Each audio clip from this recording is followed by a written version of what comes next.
Alright. I think I hear the audio, but it seems that it's not as loud. Give me a moment. We gotta tune it up again.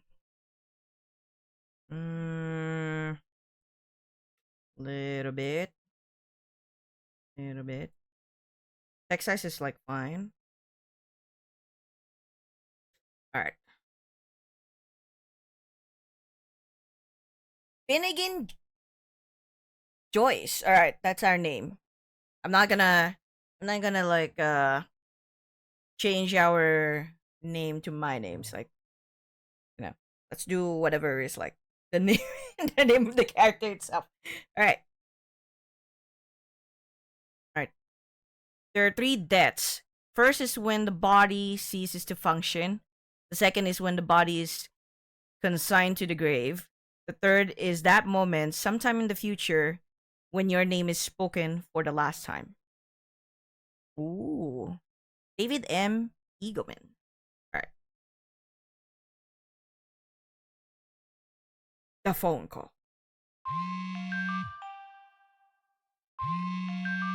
Oh shit. Alright. You guys hear it? Hopefully. Okay. An all too familiar screeching reverberates inside your brain. Why in my brain? The noise comes in waves. The pain follows suit. Try your best to ignore both. But the mere fact you've acknowledged the awful sound means it's already won. Your phone's alarm is simply much too loud to ignore.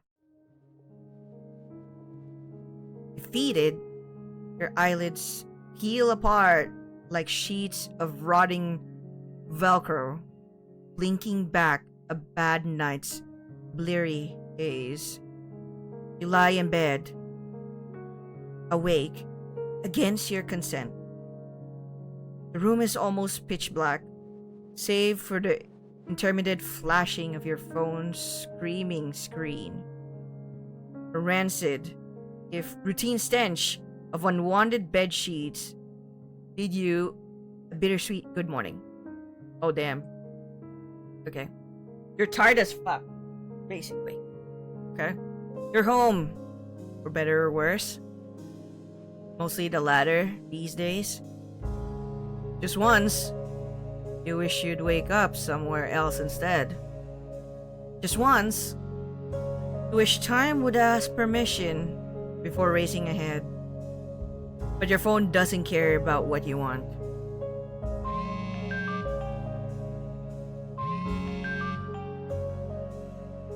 The insufferable screeching drills deeper into your skull. You throw back your dirty blankets, blindly reaching for the misbegotten beast. Wow. I gotta say the way that this game's like written is pretty, you know, poetic in a sense. Right? You pick up the phone. Huh? Oh, okay. That's how the gameplay works. Okay. Pick up the phone. The slab of thumb smudged plastic feels comfortable in your palm.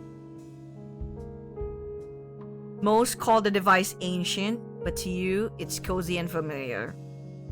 Like an old, if outdated friend. Okay. No oversized touchscreen, no fancy graphics card for mobile games, no constant access to so-or-so G network. Just a simple tool with a cute antenna that still allows you time to disconnect. You've always appreciated the old and analog, despite the wide world's obsession with digitized progress. There's sincerity in physicality, a warmth to an object's weight. You'll cling to this relic as long as you can. Sensible upgrades be damned. You have acquired old cell phone. Wow, how old is this like cell phone? It's a flip phone? Okay. You fiddle with the phone, desperate to stop the alarm. No matter which button you press, the shrieking will not end. That's because this isn't your alarm at all. It's your ringtone. Squinting in the darkness, you barely make out the caller's ID. It's your aunt. Aunt/landlady, technically speaking. Hopefully, just your aunt today. The woman is exhausting enough when she isn't asking for rent payments, no matter how overdue they are. Still, should you really ignore a call from the one person still willing to support you between jobs? Okay, so we have two choices. Press accept call button, or you can't deal with this right now, hang up on her. Oh! Wow, immediately you get like a choice. Alright, well, honestly, well, we should probably like accept the call. It's like it's kind of rude not to. No matter how tired you are.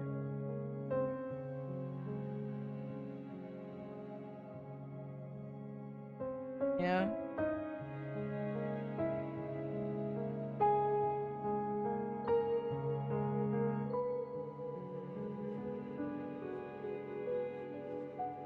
Alright, well, yeah, let's just accept the call, why not?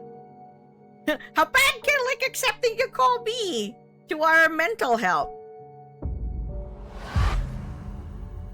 Alright, press accept call button. Static crackles as your obsolete cell phone struggles to connect. After a sharp click, you mumble a hesitant hello. Así mi clamo. Oh. Is this like oh yeah, this game is in both French and English only. So just letting you guys know. Nothing more, nothing less. Probably that's one. Hold on. I'm like phoning a friend.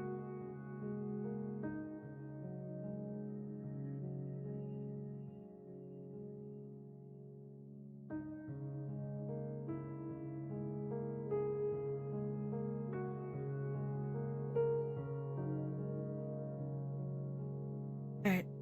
Hey there, sweetie. Sorry for calling you out of the blue. Hope I'm not interrupting lunch. Wait, it's lunchtime? Excuse me? Did we just like slept through the whole morning? Dang, we are so tired. We're exhausted. Scratchy facsimile of her bombastically condescending voice greets you on the line's other end. No mistaking your dear auntie.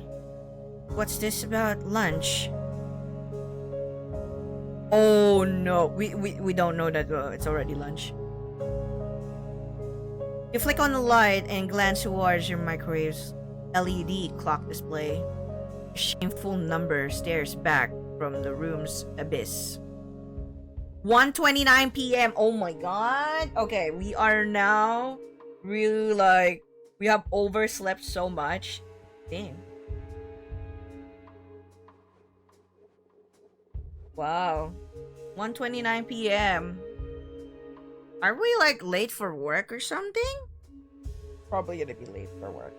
Or maybe we called in like we missed work in total. Goodness. Alright. You wince and make up a half-baked lie, pretending to talk with your mouth full. Your aunt doesn't seem to buy it.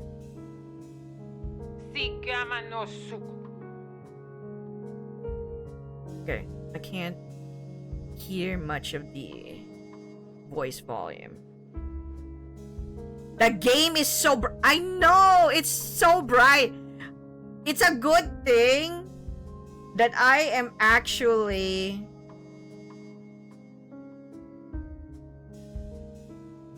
All right. I increased the text box for one more, just so that it's not so bad. Because if I was actually playing this on, let's say, a Switch, by the way, the game is like been out on Steam for quite some time already, but the game in other platforms, you know, Switch, Xbox, PlayStation, it's just been released last 17th of April. So I'm playing on this I'm playing this game on Steam, but if you want, you can get the game on Switch, Xbox, or PlayStation already. I don't know if like PlayStation and Xbox has like a discount right now, but I know that Switch US has a discount right now. It's like around $12, you know, $11.99. It's $12. All right, I increased the I increased the text, though for my case it's not as needed because I have my full screen on like on my monitor.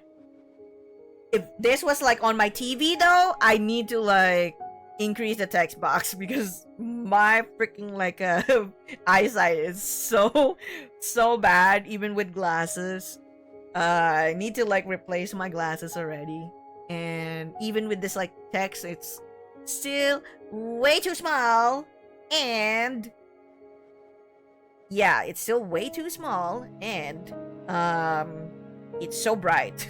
I'm like, my eyes. Imagine if I was like playing this around nighttime in my time zone.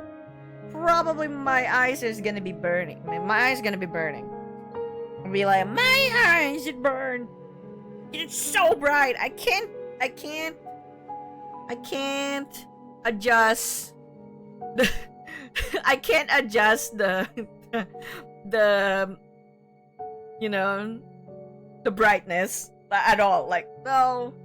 Is there like no dark mode, or does the game like have a mechanic later on where your screen is gonna be a little darker or something? Like right now it's like bright because yeah, right now our character Joyce, Finnegan Joyce, is just woke up, you know, and it's already the afternoon, and she really was like, no, right? Woke up like super exhausted, all right, from the job. All right. Well, I'm sure you're very busy with job applications today, so I'll get straight to the point. You have any idea when you'll be able to send me last month's rent? I know money's been tight lately, but it's already the 31st. One missed payment is bad enough, but two... Shit. Landlady it is. Feel yourself deflate, glancing to the tower of rejected job applications standing proud and precarious upon your messy desk. The top sheet almost grazes your modest apartment ceilings. Yo, that many job like applications? Oh god. But I get it, you know? Especially in the current time period that we have now. It's hard to apply to jobs because AI, and because, you know, most companies, especially like corporate work places, would be like, oh, we want like this kind of like skill set or whatnot, but then you want to pay them less, you know what I mean? Your aunt suggested to print each refusal, claiming it'd make your eventual hiring all the more rewarding. You found that harder and harder to believe ever since the letters started to outnumber the dollars in your bank account. Así mi clamo. Sweetie, do you have some kind of estimate for me?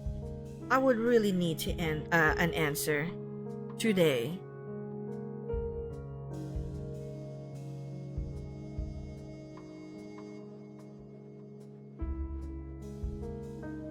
I don't want to lie to her.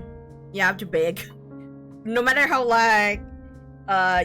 no matter how degrading it is, I feel like lying to her will like be far worse. And we gotta like do this. You have to beg. You have no choice. Beg for more time to pay again.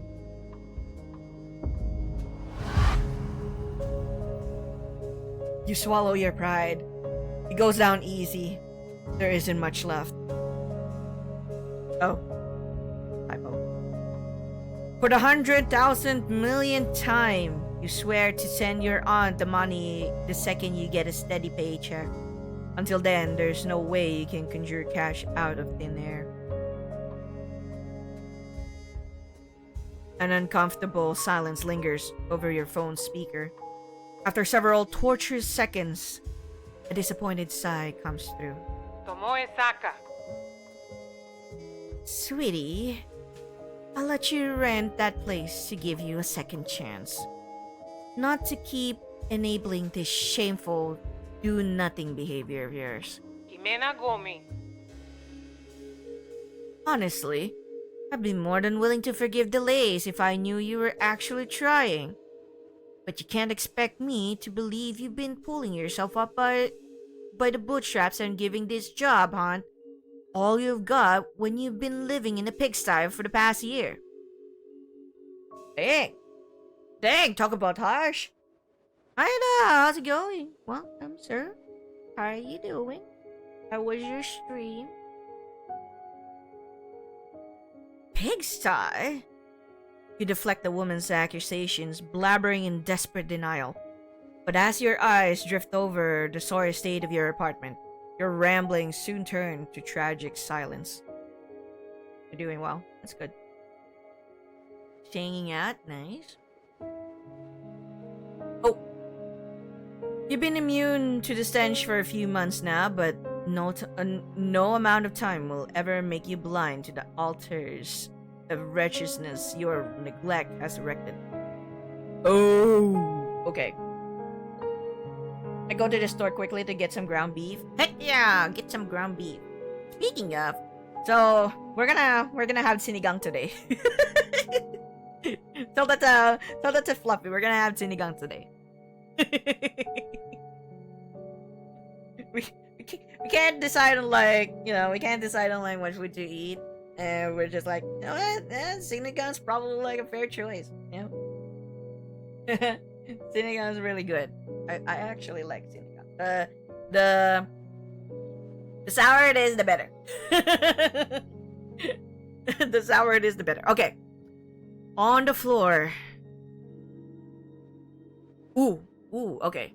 On the floor. Crumpled stacks of crusty laundry litter the unmapped ground like landmines in an active war zone. Shit. Alright. At your desk, fly-swarmed styrofoam containers amalgamate themselves into awkwardly unstable modern art installations. Your largest one can only be referred to as the Leaning Tower of Takeout. Oh my god. Okay. In the kitchen, filthy cookware overflows from your sink, bathed in rancid dishwater. A layer of film has formed on the surface, thick as the crust of a creme brulee. Yo, how long have you not washed dishes?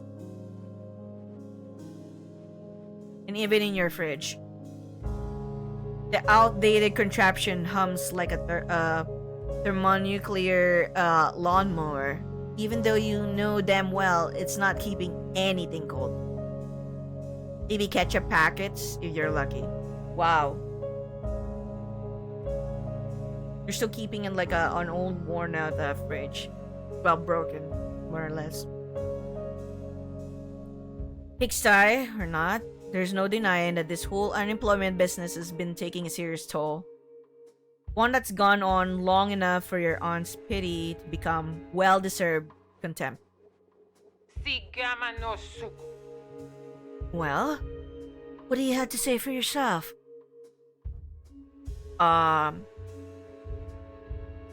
It's not your fault those stupid companies won't hire overqualified geniuses. She's right, you're scum worse than scum. She should just evict you and get it over with. You're sick of pulling yourself up by the bootstraps. Can't someone else pull them for you? These are all horrible choices, bullshit. These are all our choices. The fuck?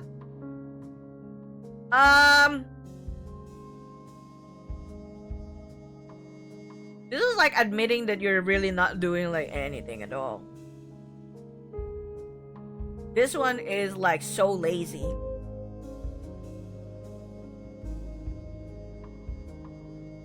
This one is like putting all of the blame on the fact that you haven't been like you keep on like getting rejected by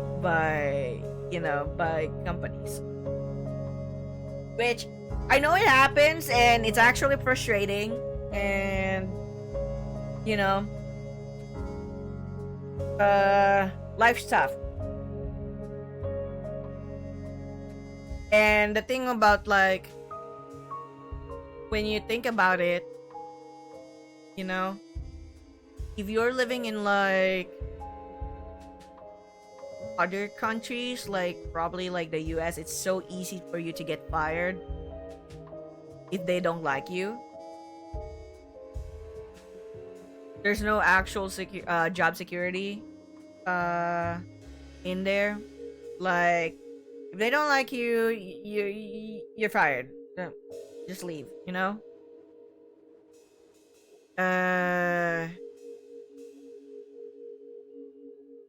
in the Philippines it's kind of different because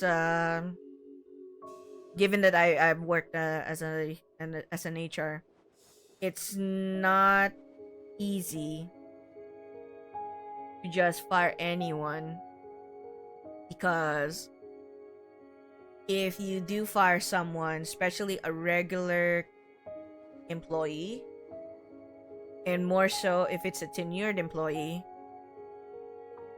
if you don't have like any valid justification as to why you were fired or you're terminated,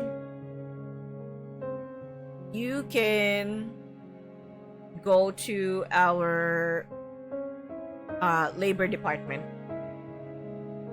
and file a case against the company. And if you have like really solid, if you're the employee that got terminated, if you have really solid evidence that you have been illegally dismissed, you get to win the case, and they could reinstate you in the job, or reinstate you in the job, pay moral damages, or you just take the money, whatever amount that you like asked, plus moral damages and attorney's fees, and then look elsewhere. The worst case scenario in such labor cases is usually whenever a company loses the labor case and the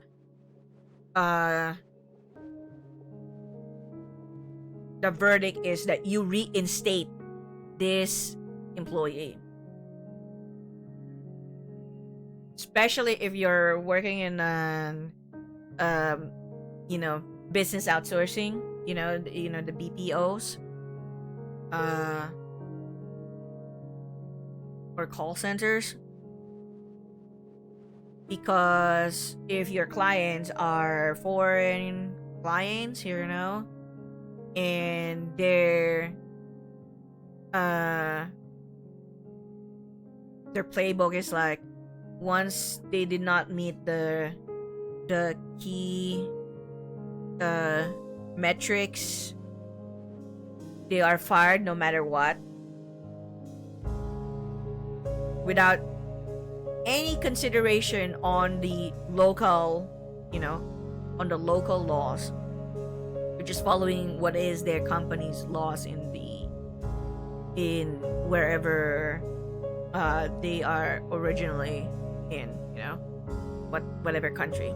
Usually, like, let's say in the US, if they're following US laws or whatever state laws they have, that's it.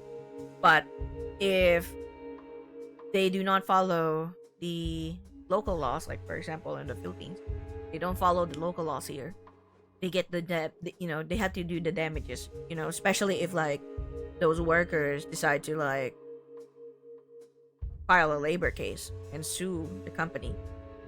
So that's how like it goes. And I'm not sure in like other countries, you know, when it comes to that. But yeah, job security is like pretty much okay-ish. Now the thing that can bypass that, I'm telling you all this because it does happen too. Especially, I know why, because I worked in HR, and I have witnessed those kinds of things. All right. The one thing that companies, I'm not saying all, but one thing that companies tend to do, if they cannot get rid of delinquent, as it would say, or a very, you know, delinquent employee, someone that they want to get rid of, but they can't because they're not really doing anything wrong. They're gonna pressure this employee by adding more work without increasing their pay. Alright? They're adding more work without increasing their pay, more responsibilities, pressure them to like work overtime if it's like within the legal bounds of like the contract, and sometimes even like do bullying inside the workplace. Pressure them so much that this person will end up deciding to resign. And the way that the resignation goes here is that you will have to render 30 days. I know it's kind of like a shock for foreign people, you know, the other countries probably. 30 days is like a minimum requirement.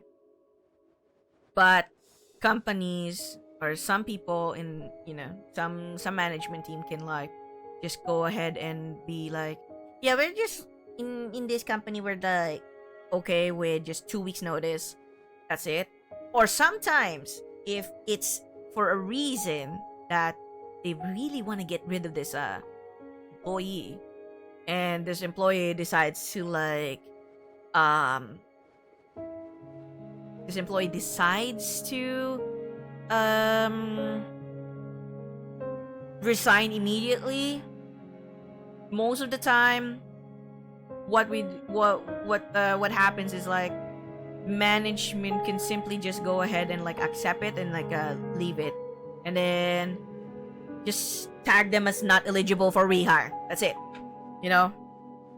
Although some management still be like, okay, they already like pressured this person to like leave and they now want to leave immediately, but then they still want them to like stay over for 30 days. Are you kidding me? Then you're just gonna like get your the other members of your team to be demoralized because this person will keep on like you know, doing something to demotivate everyone and not even do their job.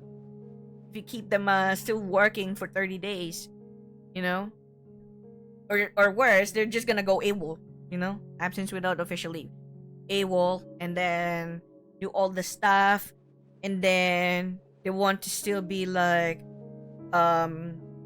terminated by AWOL or something like that, which is, for me, that's bullshit personally, because if, for example, you get into a labor case and it so happened that this employee managed to keep like record of how much the management team had pressured this employee to overwork themselves, get harassed and bullied by their superiors, or whatever horrors you get to experience in a 9 to 5 workplace, and then you decide to resign out of like just getting it over and done with. You wanted to leave immediately, but then they don't want to accept it. They still want you to be like exploiting yourself and working for 30 more days, and then you went AWOL, and then they like send you a return to work notice, and then they terminate you due to that. That could still be construed as a legal dismissal, you know, especially if you have solid proof. Like, even if you say that, yeah, I resigned, but there's a reason why I resigned, because I was pressured and bullied in like this office, you know, I wouldn't even resign at all if I was like you know, it was not pressured to do this. And more so, especially if, like, for example, this employee will suddenly like have poor performance after a certain point of time on the, you know, but back then, if you look at the whole history of this employee, they got promoted or they got like a good performance, that's why they got regularized, and then at a certain point, you know, their performance declined. You gotta like think of like what happened during that whole period. Is it because of like maybe a management like problem, or a supervisor being like a shit, or other factors? Because maybe health, or maybe what that. And if like the labor sees like a pattern that, okay, that's a reason why this employee got like a, you know, acted like this, then it could potentially be construed as illegal dismissal. So that's why how complicated like you know, the labor system is here in here. But when you look at it, it does like help in a way in terms of like job security, as long as you really do good in your job. But if you're really a lazy person, then well, nothing you can do about it, right? But anyway, let's get right into like what to answer. You know what? As much as I hate all of these, I can't say this one because when you look at like when you read through like all of the stuff, you know, when you read through all of the stuff earlier, the MC here, you know, Finnegan Joyce, really tried her best that to apply for jobs, but she keeps on like getting rejected. This one is lazy as fuck. I'm not like gonna say this. I'm like, yeah, you gave up, but then you're like saying, oh yeah, can't someone just like pull them up for you? No. And this one I kind of hate because you're pretty much blaming all of your failed applications to companies, but most of the time this is really like the case. This is really happening though. You know, like they don't want to hire you because you're overqualified. They want like this kind of like skill set, but you have been like working for quite a long time. So, but then, you know, they would look at it as like you're overqualified. Okay, but yeah, fine. All right. Society's failure to accommodate gifted minds is extensive and well documented. From Bill Gates to Albert Einstein, many talented individuals only achieve renown after escaping the confines of institutional education. And you, obviously, are destined for similar greatness. I still hate it. I'll let you know. I still hate it. I still hate this choice. But okay. So what if you dropped out of college after flunking a bunch of courses? So what if you can't hold a steady job even if it's the most mindless minimum wage work imaginable? It's not your fault. It's because the system is broken. Your aunt doesn't sound convinced. Así mi clamo. Honey, all those people you just mentioned actually achieved something after dropping out. You can't keep choosing to sit idly at life's crossroads, waiting for someone to shuffle you. Otherwise, people won't think you're a genius. They'll think you're just another quitter with an inflated ego who chooses to run away whenever anything remotely challenging comes their way. You need to eat yourself a big slice of humble pie and get it together. Honestly, I'll take that. I hate the choices, but I kind of like, yeah, your aunt makes sense, alright? Your aunt makes sense. You can't just like justify that because you like dropped out of college, flunking a bunch of courses, and then now can't hold a steady job. Look, this is fair, but you gotta like do your part too. You gotta do your part too. Alright. You call it college dropout? No way! That is that our like damn. That is our personality now? Fuck. That is so horrible. I hate it. There's no other choice. There's no other choice. The other choices are so lazy as fuck. You know, I mean, like the other one is definitely you're lazy. The middle one is like just accepting defeat. So this one you're trying to justify it. You dropped out in real life. Excuse me. I never did. I worked hard. Okay.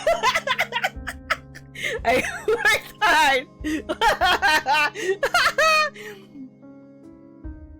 Okay, I worked hard. I would never drop out. That's not what this game was. Okay. You brace yourself as the woman prepares to deliver her most frequent, most frustrating spiel.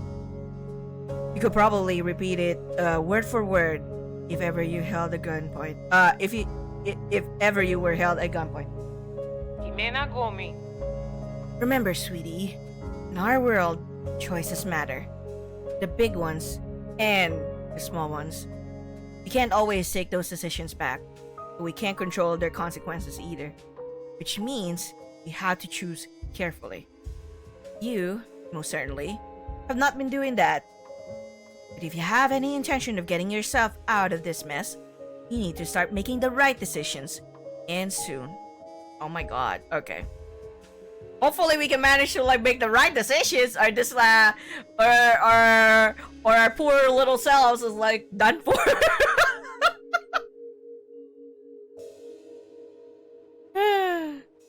You hang your head and nod, gulping down your last trickle of self-respect. Hearing the speech frequently doesn't make it any easier to hear. Anywho, enough of that. The real reason I'm calling is because I might have an opportunity for you. Well, you can tell by her inflection, she means a job opportunity. Your reaction is practically Pavlovian, You salivate at the thought of your unrelenting financial woes finally coming to an end.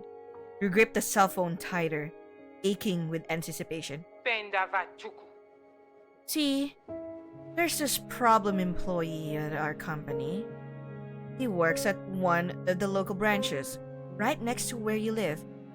The man has a terrible attitude, and is even more terrible when it comes to, well, whatever it is you think we do over there. Damn! Alright. You picture her limply waving a wrist in some vague, dismissive pattern. More of the highly confidential stuff she can't share, but brags about anyway. Not that you're entirely sure what your aunt actually does for a living to begin with. Something to do with human resources, maybe? Oh my god. Am I gonna be a human resources employee, dude? I don't wanna! It's a horror! It's not horror for me! I don't want anymore! Sigama no suku.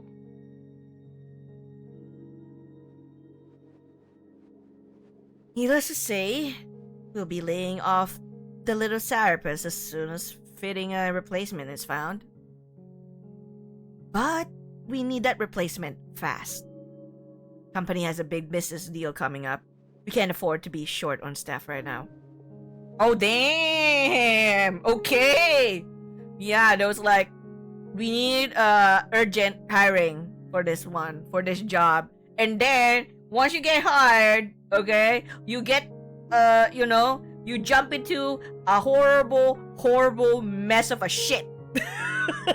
Hey, I happen to like encountered that, okay? In my 6 years of career in a human resources department, dude, I tell you, when there was a time that they hired me, okay? They hired me, and I saw their freaking system that I need to clean up. Fuck this! Fuck this! Alright. Enjo kateme. Luckily, I happen to know a certain someone in dire need of a job. And this position happens to be entry level. No major qualifications needed. It even comes with a sterling letter of recommendation from yours truly. Now, this won't be an easy job. Supervisors are very strict, and the anxiety has a way of following you home. But so long as you nail the interview, you're basically guaranteed stable income for as long as you need it. SMYRNACORP isn't prone to random layoff. Dang! Alright. Mojata mipe. So, how about it, sweetie? Shall I schedule something for you?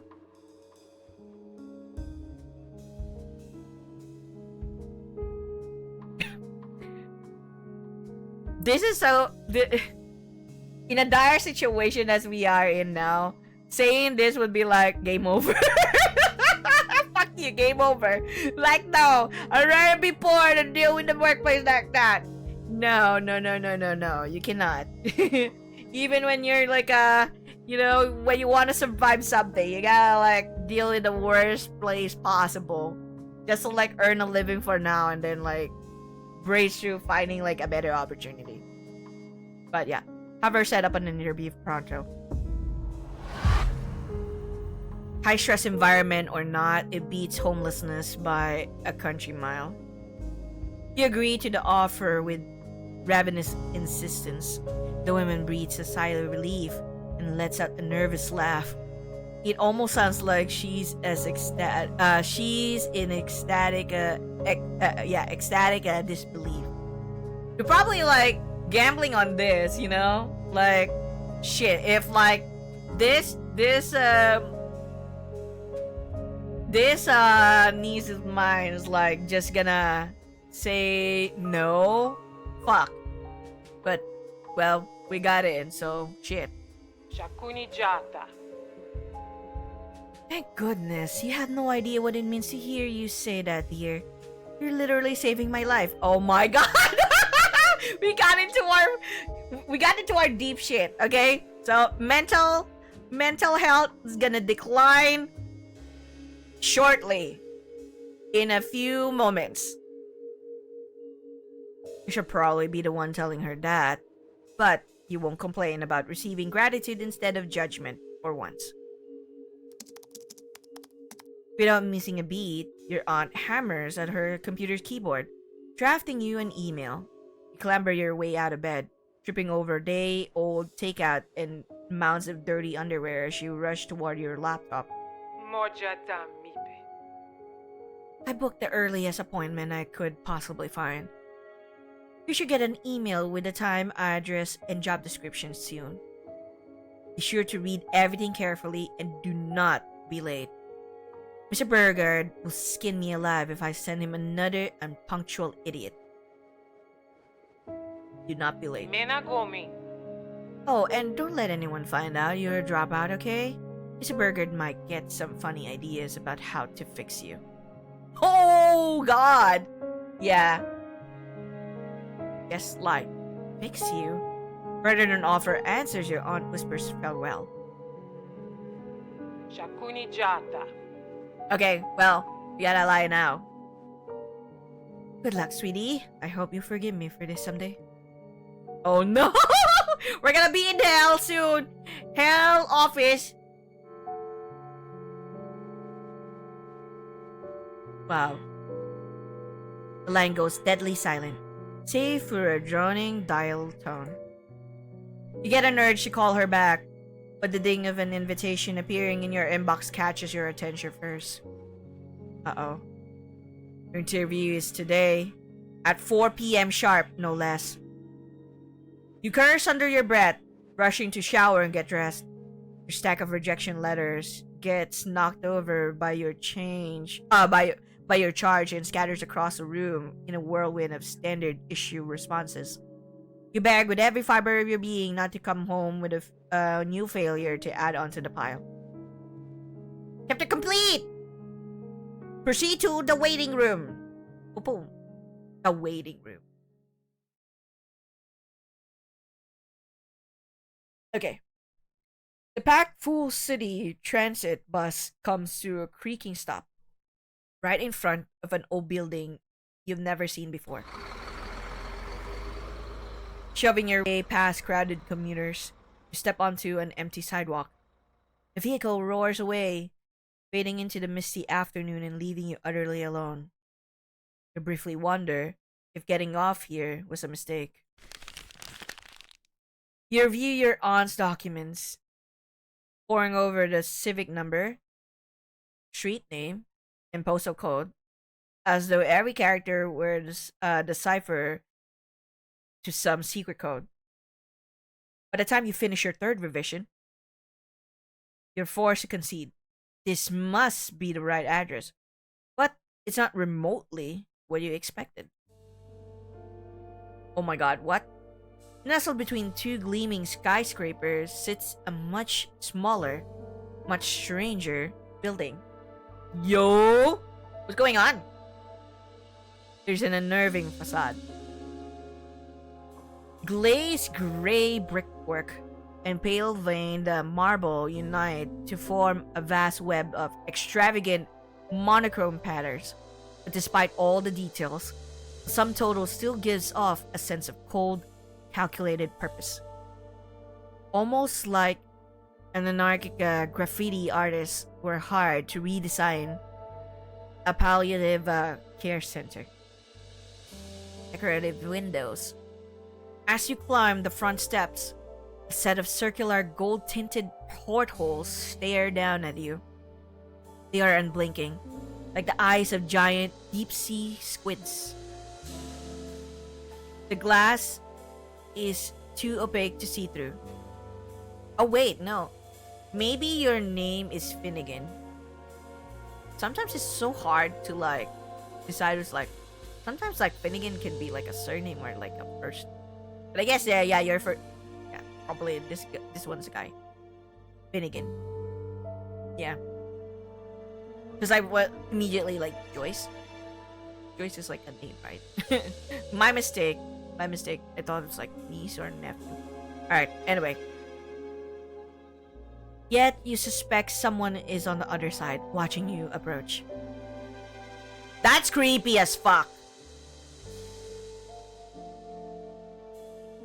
The massive front gates, made from half-ton hunks of glistening cast iron, the double doors have been decorated with an intricate bas-relief of skyscrapers swimming in fog.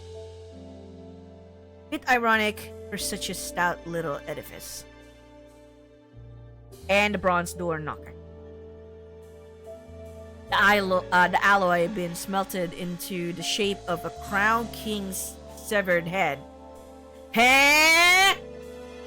The object looks so realistic, you're scared it will warm and what? You're scared it will be warm and wet to the touch. Unfortunately, you see no keypads, handles, or ID scanners that would allow for easier entry. Yo yo yo yo yo yo yo yo yo yo yo yo yo yo. Wait, what? Severed head of a king? Wait. What is this? That's scary. The local branch of SMYRNACORP is only 4 stories tall, yet feels impossibly imposing. Imposing. It's caught between outdated aesthetics and timeless sensibilities, somehow both outrageous yet invisibly subtle. As if meant to be forgotten at a passing glance, and to haunt those whose gazes linger. You suspect you may be underdressed. What kind of outfit did we have even? Your most confidence in stealing piece of clothing is the hoodie you bought on your first day of college. A plush, cozy sweater, inscribed with your aborted alma mater's prestigious name and logo. For you, wearing it is an act of defiance. A proclamation that this esteemed institution was unable to contain your full potential within its paltry confines. Others tend to interpret it for far less charitably, especially once they realize you dropped out years ago and haven't held a steady job since. Shit! Damn. We're now labeled as a college dropout, yeah. Yeah, rub it in me.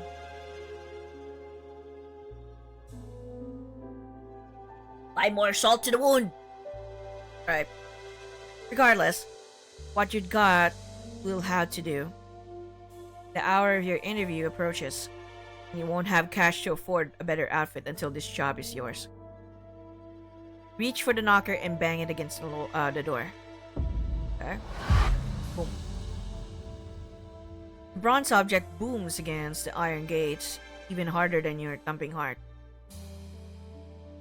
Moments later, something clicks, and a latch comes undone.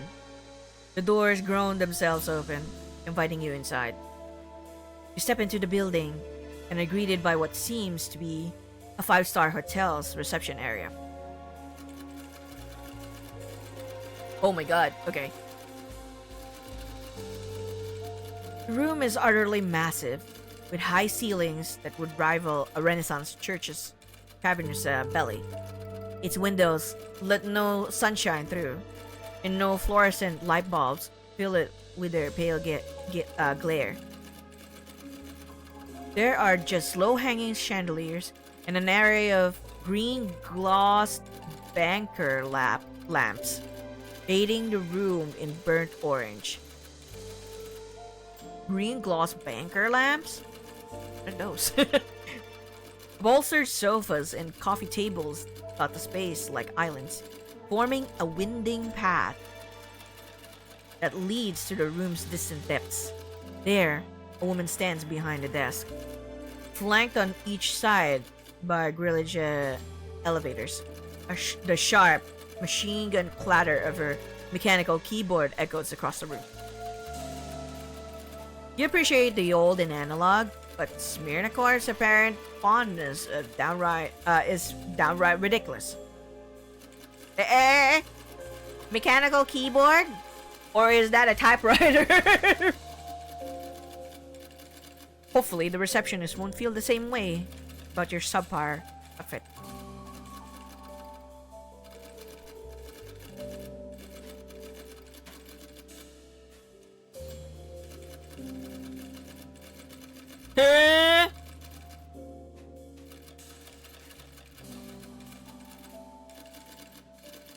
Is there like no normal? Is there like literally no normal like answer here? Like can you be like confident, adjust your clothes, but you know what? Let's just meekly approach. It's fine. Adjust your crappy clothes and meekly approach. If you actually get this job, your first paycheck will be spent on a less humiliating shirt. The dim lightning becomes dimmer the further you go, and thick shadows close in on you, like claustrophobic walls. Wall-to-wall carpeting squishes under your feet, and an unfamiliar ammonia aroma assails your flared nostrils. Whatever they use to clean the place smells strong enough to double as a bioweapon. It still isn't enough to erase the lingering stench of cigarette smoke. The off-putting odor does soothe the outdated decor, however. No!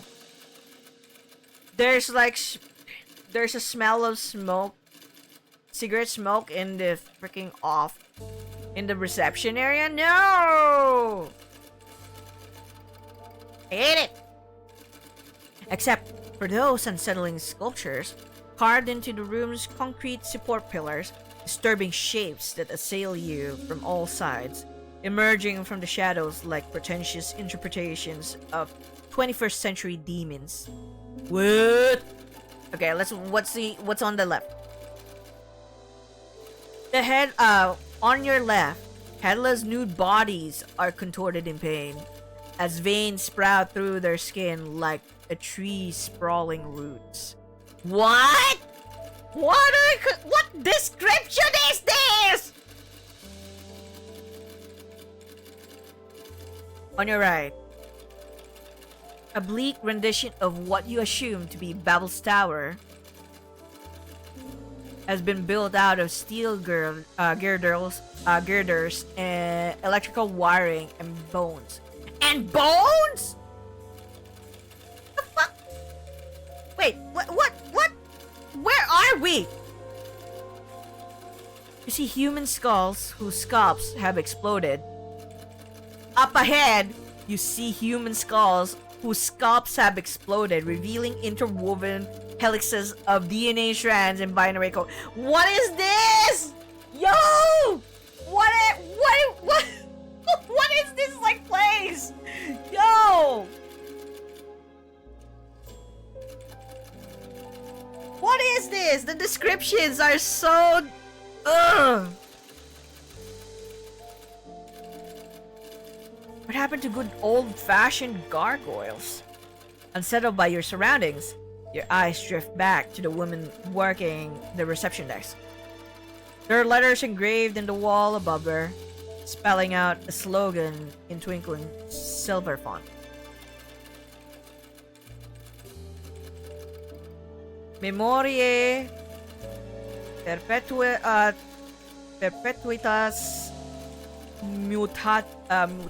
mutatio. Okay. Memory, perpetuity, change. Or memories perpetually mutate, if you give the grammar an overly charitable reading.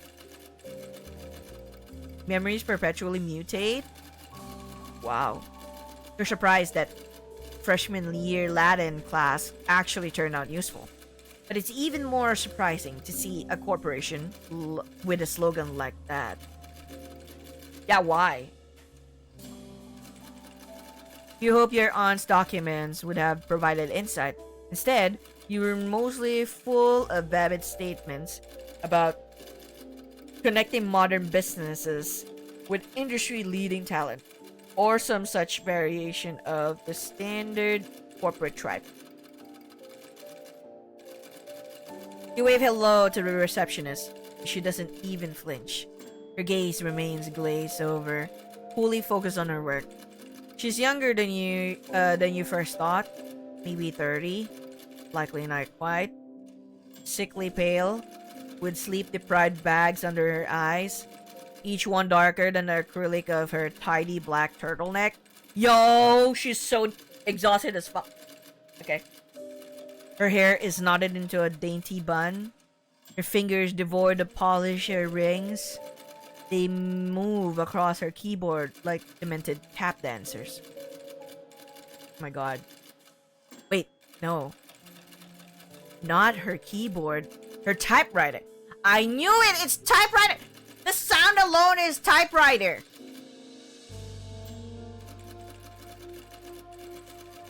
See? Yeah, it's a typewriter. It's a really, really old one. Made from brass black plastic and way too many moving parts. A relic from the 1800s that looks like it barely scraped through both world wars. And you thought your laptop was getting old. There's also a small desk bell glimmering on the counter. Maybe you should.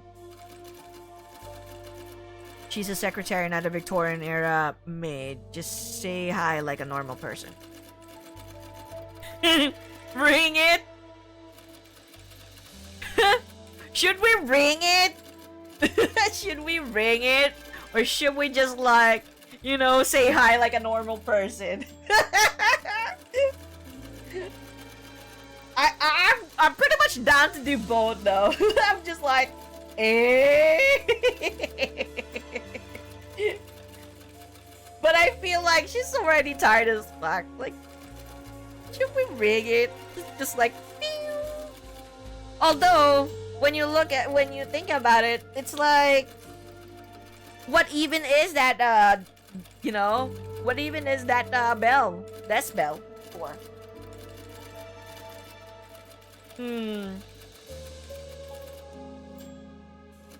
Honestly,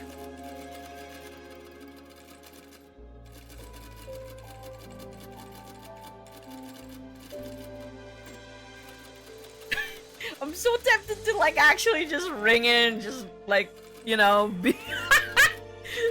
be a shit. Because we're already a shit. Man, we are already a shit. Alright. Also, I feel like, given that she's so focused on like what she's doing, she's also like already deadly tired. Probably, you know. Probably. Might as well ring it. Sure. Pyong. A pleasant ding resounds like clinking champagne glasses. The woman's head snaps forward as though struck by an electric shock. She flashes you a beaming, not quite pearl white smile. Bunipova. Welcome to SMYRNACORP. You have an appointment. The words barely seep through the woman's gritted teeth. Her grin is so tight, it hurts to watch. But there's no trace of frustration. She's the dictionary definition of too friendly, made uncomfortably manifest. Bro, sup? Happy Saturday. It's Sunday here already. But happy Saturday, yes. How are you doing, sir? Welcome. Welcome to INHUMAN RESOURCES. Yeah. We are a college dropout that have failed to land a job to a point that all of the rejection letters have like already piled up almost to the ceiling, and now we were given this opportunity through the recommendation of our auntie that we could take this job, but it will be very difficult. But since we don't have anything, you know, we're pretty much like, yeah, let's just go for it. And then now we are here in this corporation with nude bodies of, you know, whatever statues are there that are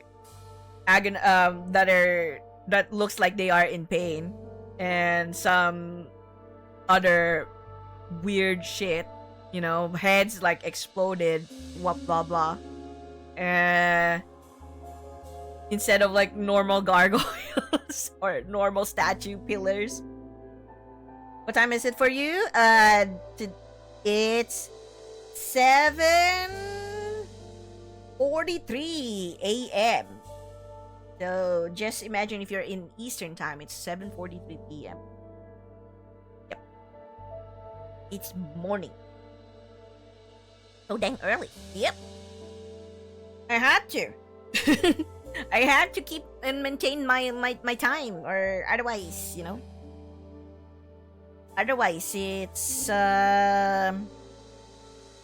not gonna be helpful for me when my work is always following Eastern time. So it's okay. Yeah, it's early for me, but it's all good. I'm like, this is like normal. Normal. Besides, I can't like do a, you know, I most likely can't like work in the morning anyways. Probably like get sick if I work in the morning again. And I'll be too tired all the time. And probably my insomnia is gonna like be triggered easily. Because I'm always active at night. Alright. Unsettled, you stumble your way through an explanation of your aunt's referral. The receptionist replies with a nod, squinting as she reads the writing on her typewriter's latest sheet. Anapaoki. Of course. We've been expecting you. I'm afraid Mr. Burgard is running a little late this afternoon. You'll need a few more minutes until he's ready to speak with you. But you're more than welcome to peruse our visitor handbooks while waiting. She gestures to a set of nearby couches and a table chock full of company pamphlets, but you're more surprised to notice someone else already sitting there. A young man with a bitter look etched into his furred face. Would this be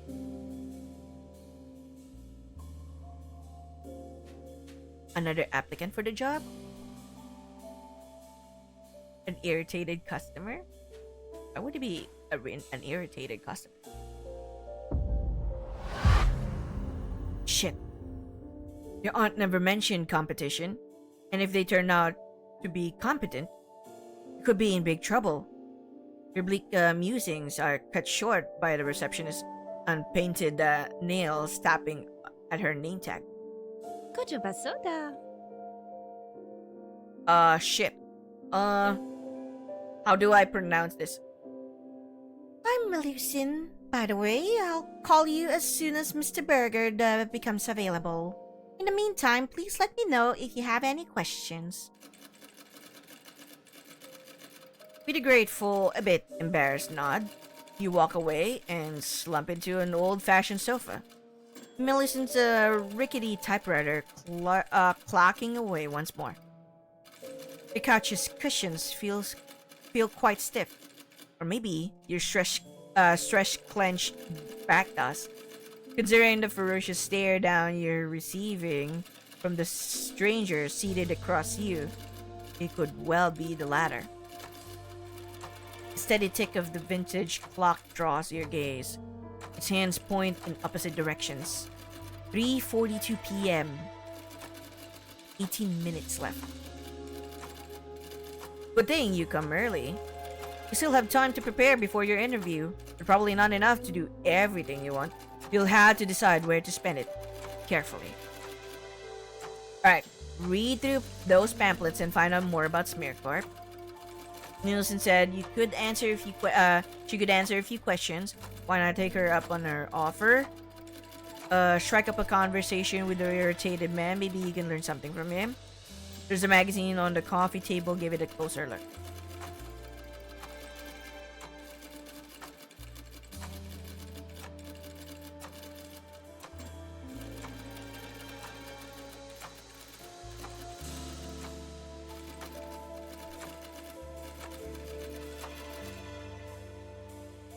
Oh, this is our codex.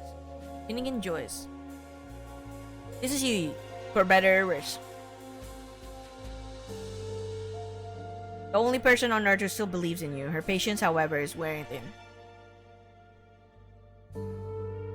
Oh my god. Alright. Lucent Sansas. Okay. Quite possibly the only friendly place you'll ever meet in this office. Notes. As you will discover it here. Okay. Story. Inventory. Your cell phone. Chunky gray flip phone made of scratch plastic.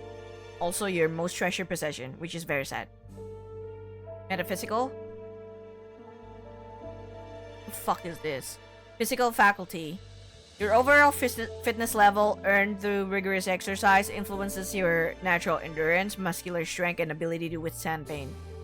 Oh, okay. Social aptitude. Your overall charisma honed through countless interpersonal interactions influences your persuasive capacity.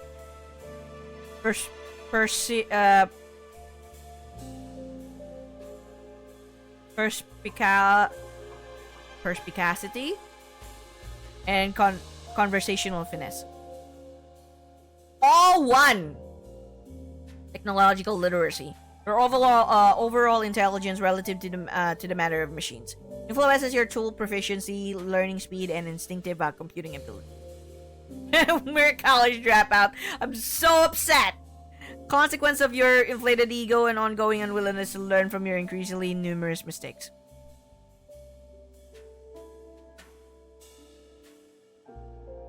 Oh, this is like the chapters. This is the current one. This is, what is this? Oh, the map. Okay. Alright, well, anyway. Probably not enough to do everything you want. I don't need to, look at the magazine, the coffee table. We could read through the pamphlets and find out more about SMYRNACORP, or we could answer, we could ask, like, the receptionist a few questions. Honestly?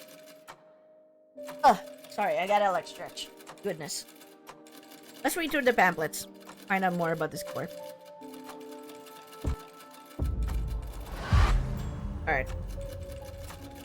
You snatch a brochure that seems to cover the most interesting topics, hoping it'll contain some hints about your future 9 to 5. Welcome to SMYRNACORP, your guide toward success in a post-truth future. Our history. Founded in the year redacted by psychotherapist Gertruda Borodin, what began as a non-profit humane society quickly evolved into multinational conglomerate with over redacted employees. Today, SMYRNACORP is everywhere. We work for your local governments, your most prestigious universities, the telecommunication services you use to keep in touch with loved ones. Everything we do to protect your most precious resource, people like you. Our commitments. SMYRNACORP is dedicated to providing custom human resource and recruitment solutions for businesses of all sizes. Using our revolutionary evaluation processes, we assign the person who's right for you at the right time and the right place, guaranteed every time. What are you waiting for? Embrace the change today. Oh, so they are a manpower agency. Alright. Okay, I see how it's going. It's a manpower agency. So basically, like, when you when a client wants to, like, get you know, get a certain like, what do you call this? Get a certain number of heads, as we call it, for a job position. So usually manpower agencies would like use their resources to scout for potential candidates to take on the job position that the client needs. And if they do get like one, basically what happens is you're employed, at least I don't know in like in other countries, but here if you're talking about like manpower agencies, you pretty much like ask a third party to do all the recruitment, you know, to do all the recruitment, selection process, everything, and they will be the ones who will hire you, and then you will work for this client. Okay? And when, sorry, I'm eating cheese pimiento sandwich. And when you get hired, you work under that client, but you're employed in this corporate this agency. So your client is still your boss, but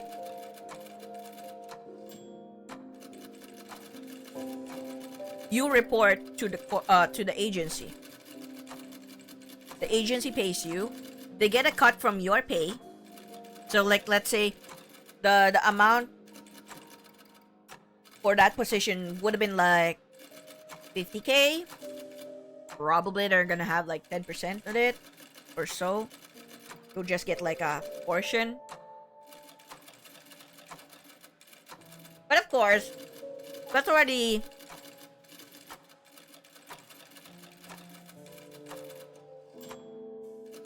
like that's already like what you get. Let's say 50K is already what you get. But or even like, yeah, minimum wage. Let's just say 10K month. And like I'm following like peso, okay? Not on not in US currency, for example.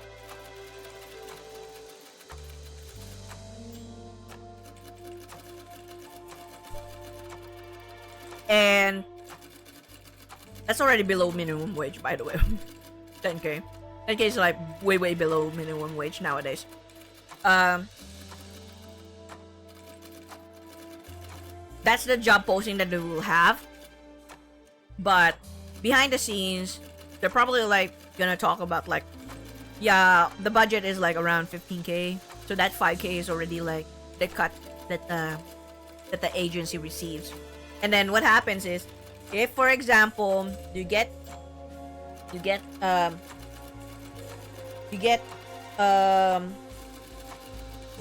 removed by the client, your agency can still like put you somewhere else, you know, unless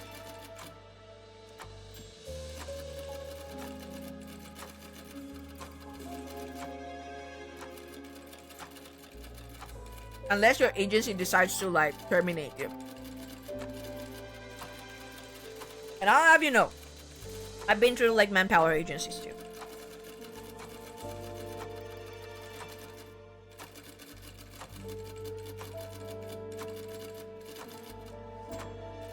It's totally different if you're actually directly hired by your client. Because if you're directly hired by your client, the pay will be higher compared to like if you're hired by an agency.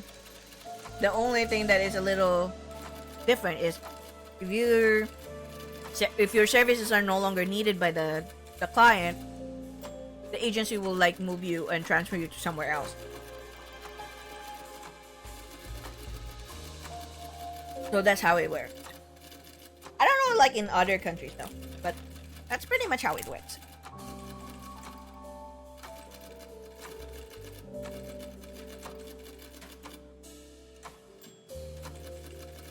Because that's how they're saying.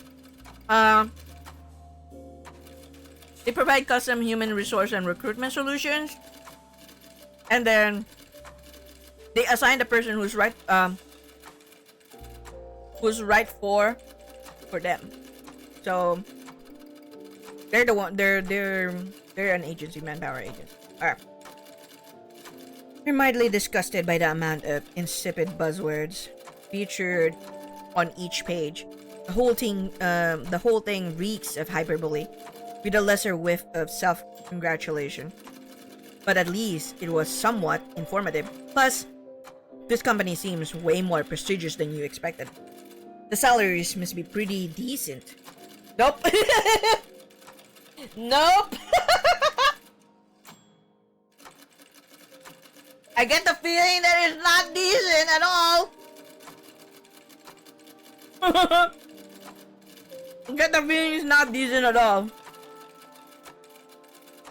Nope. I don't think so. You tuck the pamphlet back into the display and give the clock another glance. 3:51 p.m. You still have a few minutes left. Maybe enough to extract information from one of the other people in the room. Okay. You could ask a few questions, to the receptionist.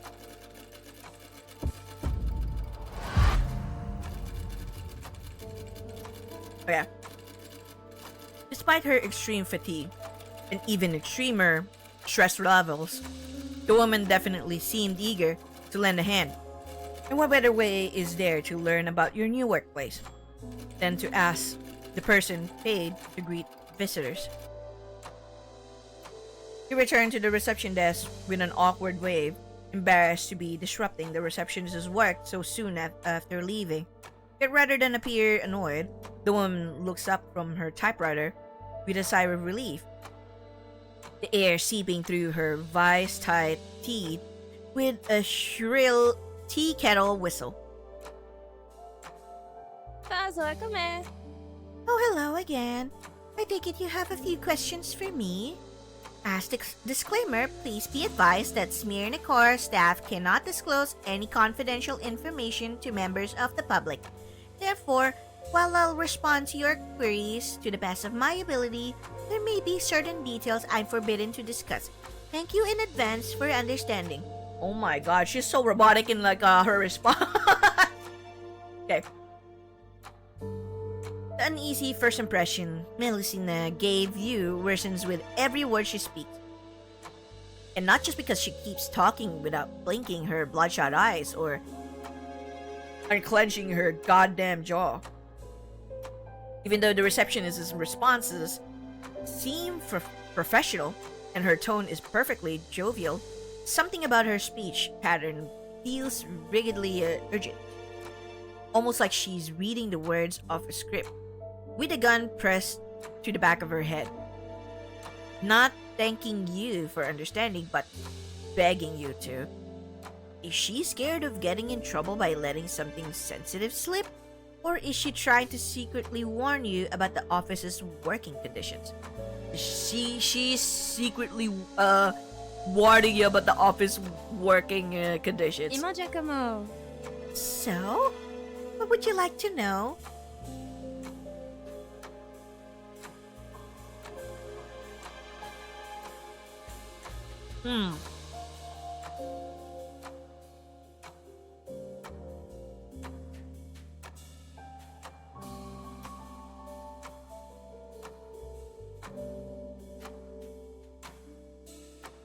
I mean, we badly need this job, though.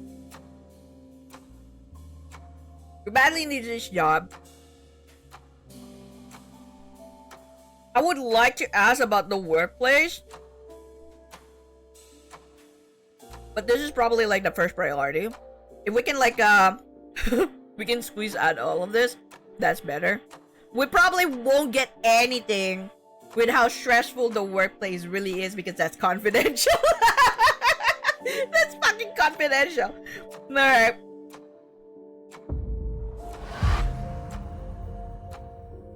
It's not like you want to land Millicent in hot water, but you're flopped too many job opportunities by playing nice. You need every edge you can get to earn a steady paycheck. Playing coy, smiling broadly, you ask if she has any tips to make a positive first impression in the upcoming meeting.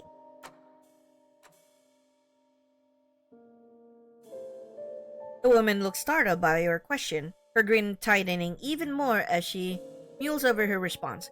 You suddenly realize her teeth are strangely flat, as though worn down by years of grinding. Oof. Ana pa okay? Well, the best advice I have for any candidate is to just be yourself. SMYRNACORP prides itself on a diversity of creeds, cultures, and ideas combining to form its rich, thriving workforce. But, regarding Mr. Burgard, he's a man who, highly values those capable of following rules. Our work involves a lot of private information and non-disclosure agreements, you see. It's very, very important that you respect any directives he gives you and answer all his questions honestly. Alright. Oh shit! Oh shit! And yet we have to lie about our freaking dropout shit. Not exactly a riveting revelation. You gently urge Melisina to tell you more, hinting at just how life-changing this job could be for you. It doesn't take much exaggeration to embellish that truth. At first, the receptionist remains unfazed by your blabbering pleas, but then her tense expression softens, revealing unexpected melancholy. Mika mo ko. What kind of world would you rather live in? A utopia where no one is allowed to be different? Or a dystopia where people can remain unique? Wow, that's a very deep question though.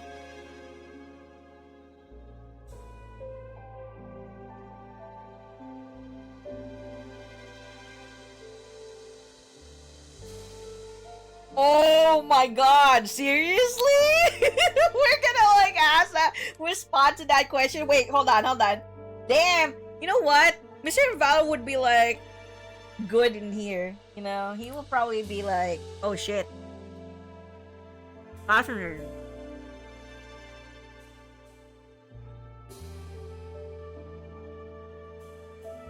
I get the feeling that Mr. Invalid would be fascinated by this. I, for one, am fascinated, though. Okay.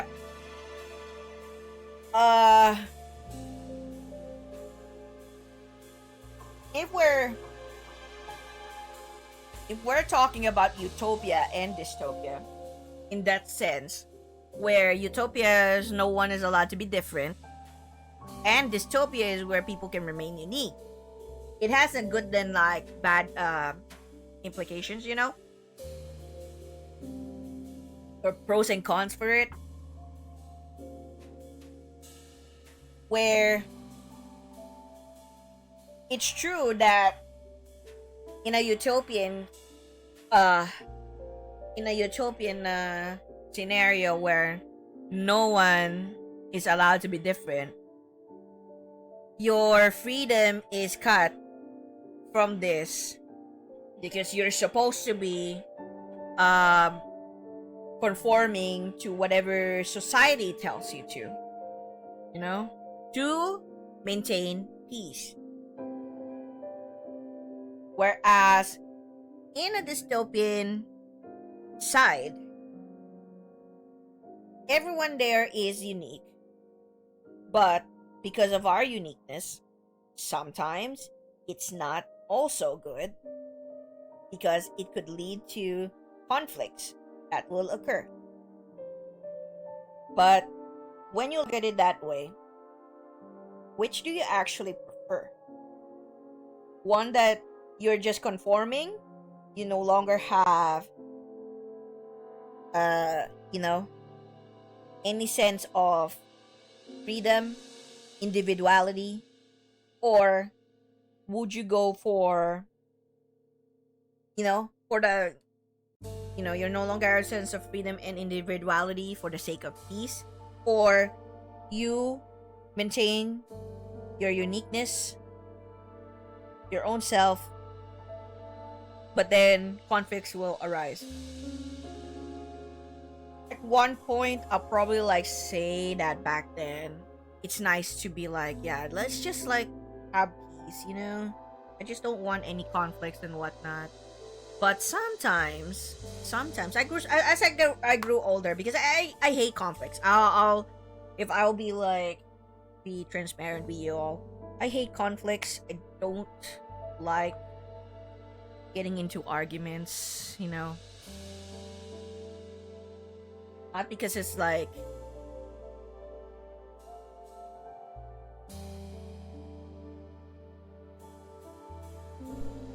I'm scared or anything, but it's more like I just don't want to be bothered by some fights. Some fights are unnecessary and it's a lot of effort. But there are fights that you're supposed to like face, that you cannot escape. And it's pretty normal to actually have like, it's pretty normal to actually get into that conflicts, because it still like shows that you have freedom, that you have your individuality, your sense of self still, to make choices for your own, compared to completely following whatever is the dictation, whatever society has dictated. And coming from an Asian culture, where, especially depending on like where you live in Asia, some countries in Asia will be like conformity is much more important, or collectivism is much more important than individualism. And in the West side, individualism is much more important than collectivism. Like, you're gonna go for yourself, the freedom to express yourself, to be unique, to do things individually without having to conform, which is not bad in itself, okay? But if it's the only thing that will if it's the only thing that you will take into consideration and neglect conforming to some scenarios, then no matter what you do, you'll always end up like in an argument. You'll end up always in a conflict. You'll end up always saying things that should have been like kept to yourself, because it will hurt someone, and that's also not really good.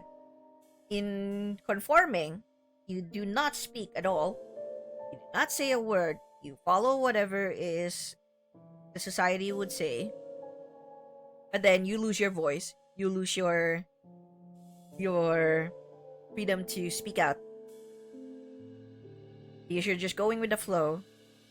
And sometimes, going with the flow, while it looks like it's not that dangerous, free flowing to whatever society dictates you will more or less drown you, and you'll be feeling like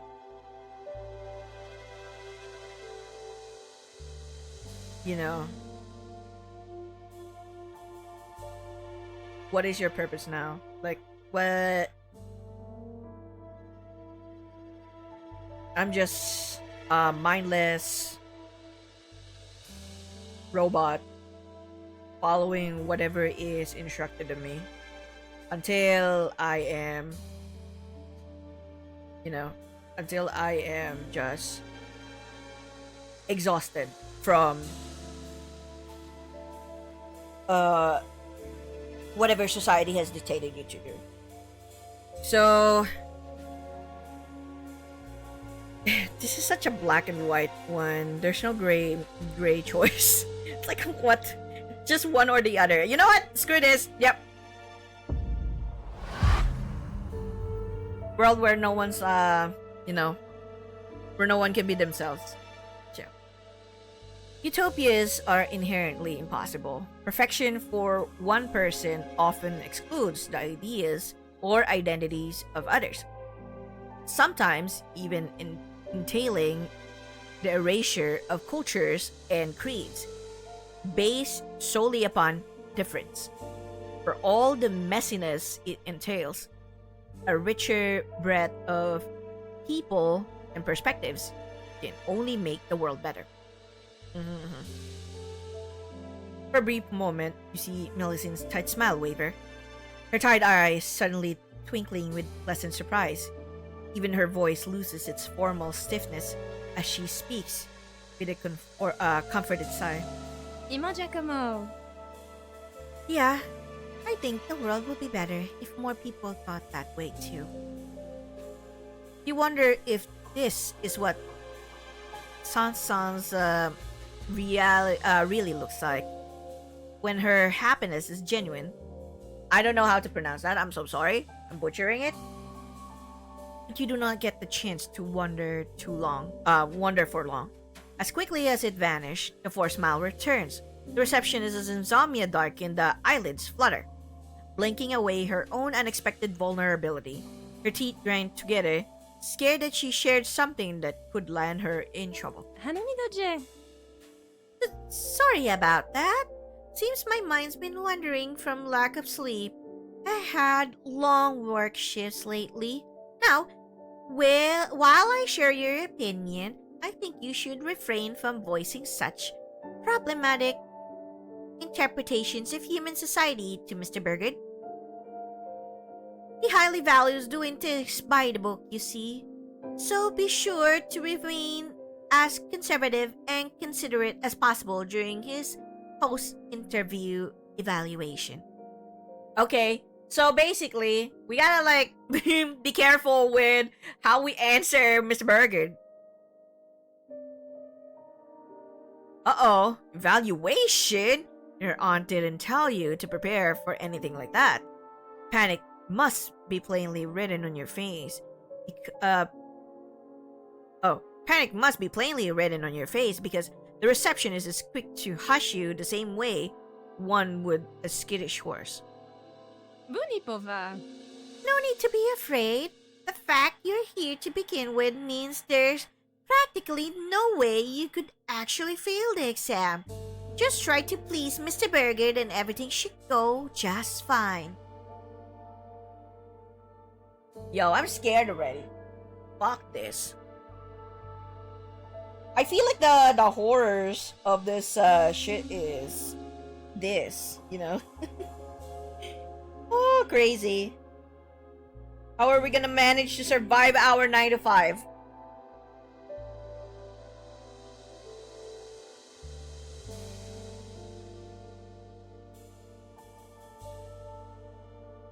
Alright. Let's see. Mitagamoko.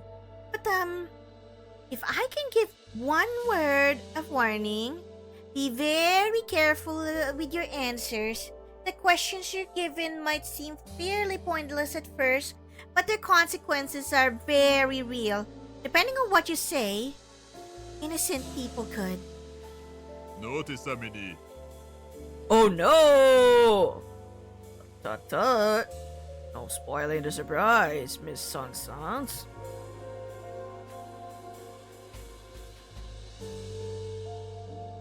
A booming voice rumbles across the reception room, and Melusine stiffens as though struck by lightning. Clenching her smile tighter than ever, her heels click together like a soldier awaiting inspection. Another click is heard behind you as an angry stranger on the couch stiffens the same way. The reactions make no sense until you turn to face the voice, and then you too go rigid with awestruck shock. Standing in front of the elevator is, without exaggeration, the most massive man you've ever seen. He's taller than a fridge, twice as wide, and perhaps thrice as heavy. The pure white of his immaculate dentistry contracts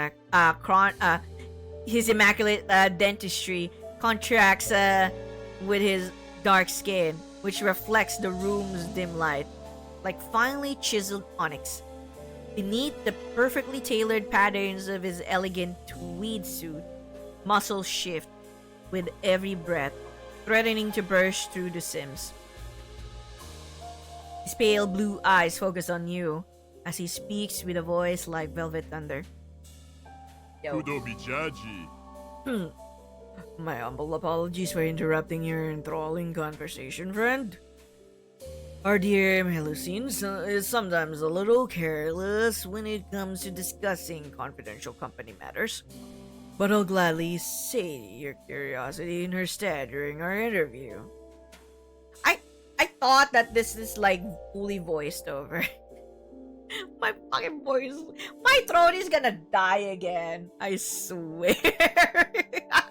I thought it's fully voiceover. There is like voiceover, but then I thought it's like gonna be like, you know, there's a voiceover for the whole conversation itself. No, it's not. My throat is dying.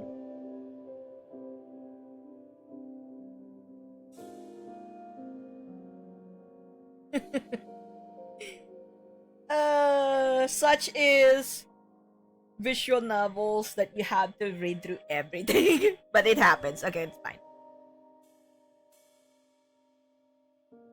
Interview, huh? This must be Mr. Berger, your soon-to-be boss, luck willing. The ding of an elevator suddenly heard, and one of the grillage doors by the reception desk creaks open. The twee behemoth startles his way into the shaft, packed tighter than tuna in a too small can.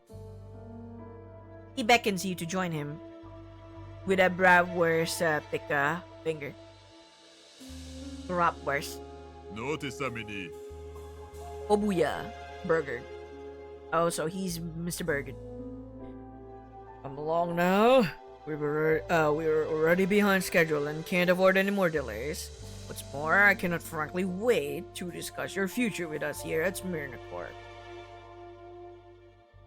Holy shit. He thinks you have a future. In that moment, Mr. Berger's big beaming smile is the most beautiful thing you've ever seen. Thank him and slip into the elevator. It's a bit tight fit. It's a tight fit. Oh my god.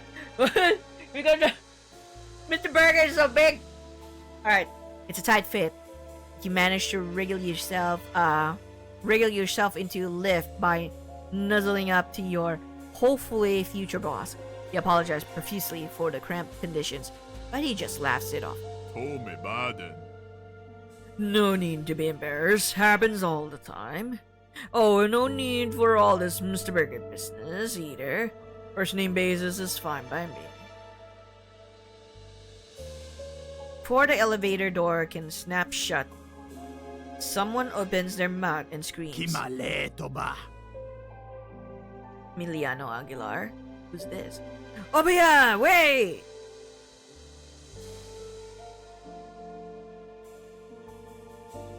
The angry-looking man you were worrying about suddenly drops to his knees, hands held together in prayer.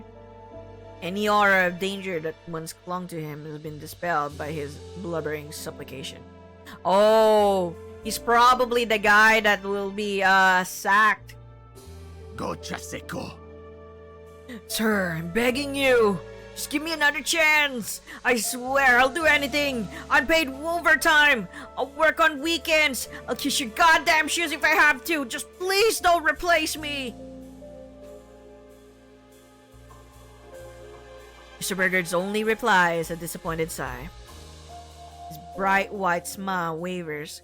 Intangible contempt taints his otherwise welcoming tone. Samogeto. Mr. Aguilar, you've had more second chances than I can count, and displaying such undignified desperation in front of a candidate set to take over your position is not an endearing choice. Frankly, there's nothing more that nothing more I can or want to do for you, if beyond offering the standard company-issued severance package. Oh shit. This is the problem, employee, your aunt was talking about. The lamb being brought to slaughter. Also, you can survive on the paycheck they used to have. Part of you feels guilty considering how desperate the stranger seems about being laid off, but another part is grateful that your predecessor seems to be such a mess. Maybe getting hired here will be easier than you first thought. Either way, Mr. Burger's words have the effect of an ice pick through the heart. The once intimidating stranger collapses as though shot in the chest. His body ripples with hiccuping wails, his fists powerlessly pounding at the carpeted floor. Your maybe future boss clicks his tongue, more disappointed than disturbed. He turns to give Millicent a firm look and firmer orders. Ajobonica.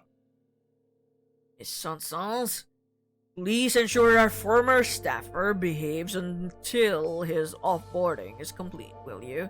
I'll attend to him once I'm done with our guests. What kind of offboarding are we talking about? We're probably gonna die if we get offboarded. I have the feeling that we're gonna die if we get offboarded.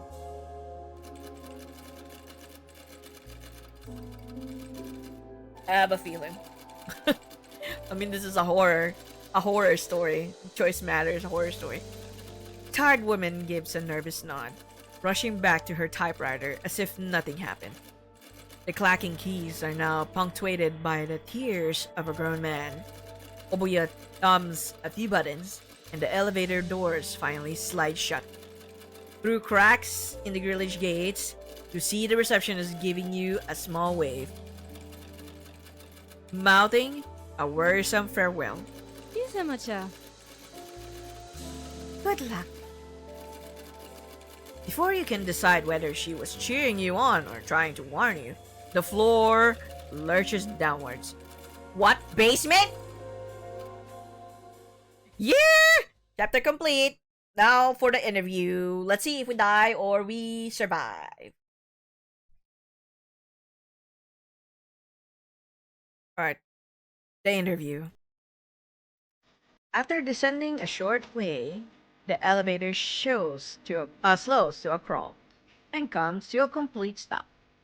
Droning under the combined mass of its unevenly weighted passengers, for a moment you worry the cables have jammed. Oh my god, this is the elevator. The elevator song. Okay. Clearing your throat, Mr. Berger reaches over your shoulder and points to the lift's control panel. Oh, me bad. Would you do me the honor of entering our meeting room's access password? If you're going to be working here, you may as well learn how to travel across the office. Just type whatever is that. Okay, if you please. Oh, and no need to be too brusque about it. Precision matters more than speed. Please hold on. Doodads. Oh, hold on. Let me like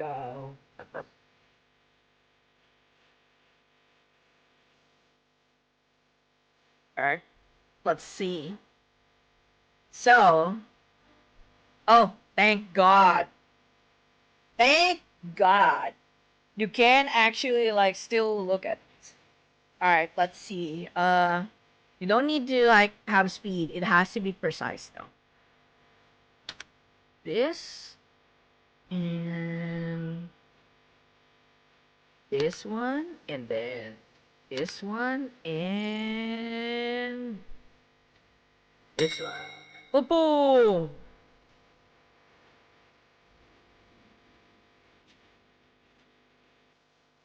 The interviewer chuckles as he watches you fiddle with the eclectic symbols, amused by your apparent unfamiliarity. No doubt he's used to employees entering these combinations with the routine deftness of jaded shoppers, typing in their PIN numbers during credit card transactions. Still not sure why he's making you type the password in, nor why the elevator uses passwords in the first place. Wouldn't keycards be easier? Or normal numbers at least. Regardless, as the last button clicks into place, the elevator resumes its descent at an increased momentum, plunging deep into the earth with no sign of stopping. After almost 20 seconds, you wonder if it's headed for the planet's core. Achubonica. You'll have to beg my pardon for the sluggishness. I petitioned to have this thing replaced, but the cryptology department refuses to let us invest in newer models. Potential security risks, or so they claim.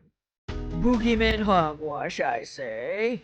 An upgrade has been long overdue. Maybe once our deal with radium finally goes through, they'll be a bit more welcoming of true progress, eh? You nod along politely, pretending to understand what he means. You're unsure the display looks convincing. Still, by the sounds of it, you'll be stuck here for a while. How do you kill time?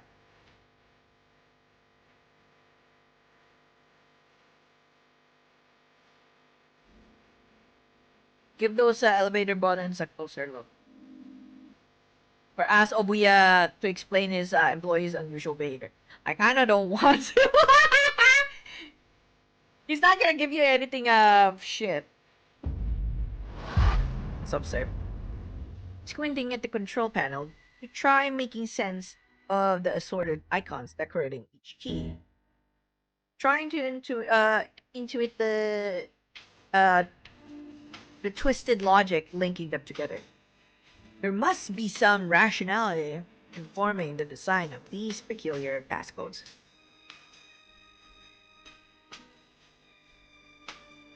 What? Do I have to do that again? Alright.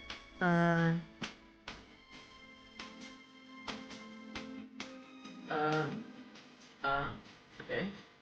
Oh, we just stared at it. Okay.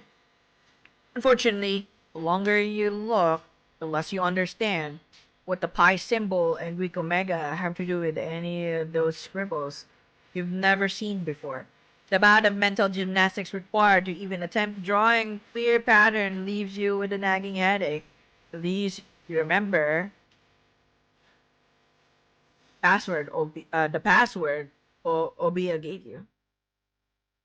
Alright. In the end, you're so focused on decoding the secret behind SMYRNACORP's buttons that you're startled by Burger. Yawona Kimo. I hope you're as excited for this interview as I am, friend. At the risk of sounding biased, I have very high expectations for you. Oh no. Tome Baden. The one who recommended you for this position, your aunt, I believe. She had nothing but great things to say. Achubonica.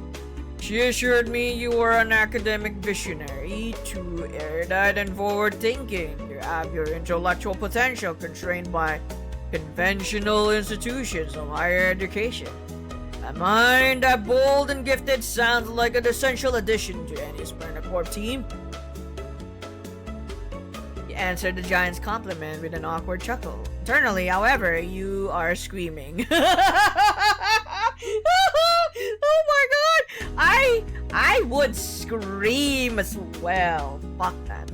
You knew your aunt was bound to bend the truth a little to make your lack of a diploma seem like a winning feature, but the facts regarding your failed education seem to have gotten so twisted they may as well be suffering from medically inoperable testicular torsion. Oh my god, it's so horrible. Okay. Oh my goodness. Okay, here we go. As you force yourself to smile through an impending panic attack, the elevator comes to a grinding halt, the grillage door sliding open. Squeeze your way out of here. It's a bit of a battle to wriggle past Obuya, though you soon find yourself free of the claustrophobic lift and breathing a bit easier. Mr. Burgard follows suit, flipping a light switch to illuminate the otherwise pitch-black room. Notice Amini. Welcome to my humble office. Ah, so that's what this place is. An office wouldn't have been your first guess. The rectangular space before you is reminiscent of an oversized police interrogation room. The walls are painted glossy black, glistening in the sepia glow of a low-hanging ceiling lamp. And if it weren't for the obvious two-way mirror in the back, the room would appear infinite in size. A boundless expanse of inky shadow extending in every direction. A single desk sits at the room center, made from a block of carved mahogany. Coffee-stained paperwork covers its surface like some madman's wallpaper, and countless colored wires sprawl across the floor, as though the varnished wood had somehow sprung electrical roots. Leather chairs fit to dwarf royal thrones loom over both ends of the table, no doubt custom built to accommodate Mr. Burgard's colossal frame.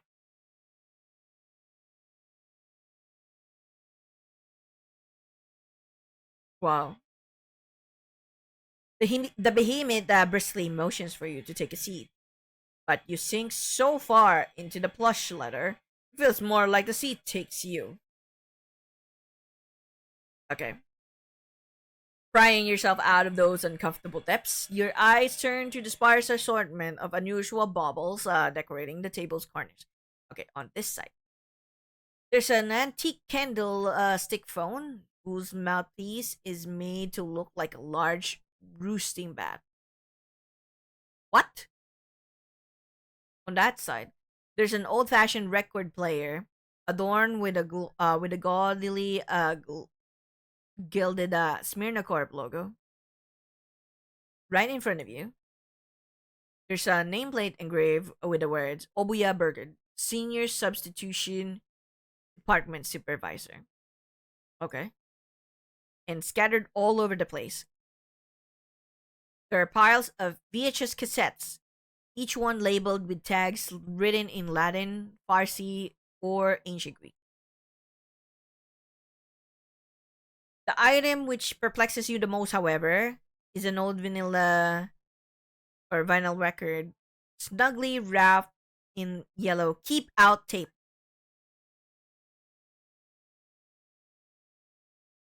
Mr. Burgard notes your interest with an amused arch of his brow. Kudo Mijaji. You wouldn't happen to be a fan of jazz, would you?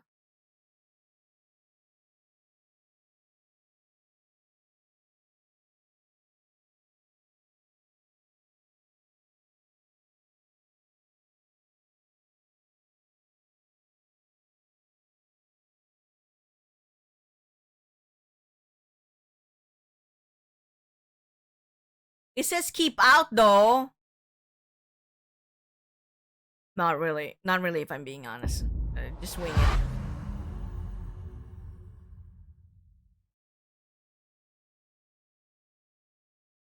You had a hunch Obuya would be disappointed by your brutal honesty. Instead, his big beaming smile warps into a cheeky grin.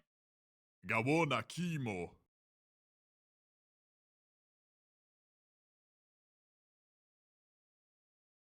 Frankly, neither am I. That's why I find this to be so bloody impressive. Carefully placing the confidential vinyl into vinyl into an old recorder player. In an old record player, Mr. Burger lowers the needle and bids you to listen. A strange, somber soundscape slowly fills the office with blues-inspired rhythm you can't quite compare to anything you've heard before.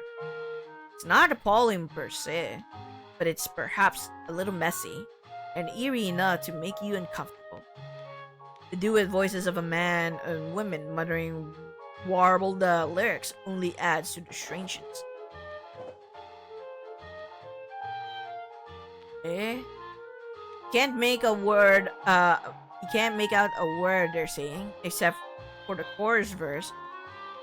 Let's call the whole thing off. Notice many. Gina and Herschel Gershwin. Twins. If you were wondering. Not a couple. Despite all the turbulent rumors that once surrounded their odd relationship. I've never met them myself, but I do know they could have been bigger than the Beatles back in the band's heyday. Lucky, hello, welcome. How's it going? How are you doing? The biggest case of my career was making sure they wouldn't be, and I always found it tragic that only one of their records was left intact in the world. Though I also feel quite lucky to be the man who owns it. Few will ever have the privilege of hearing such avant-garde work.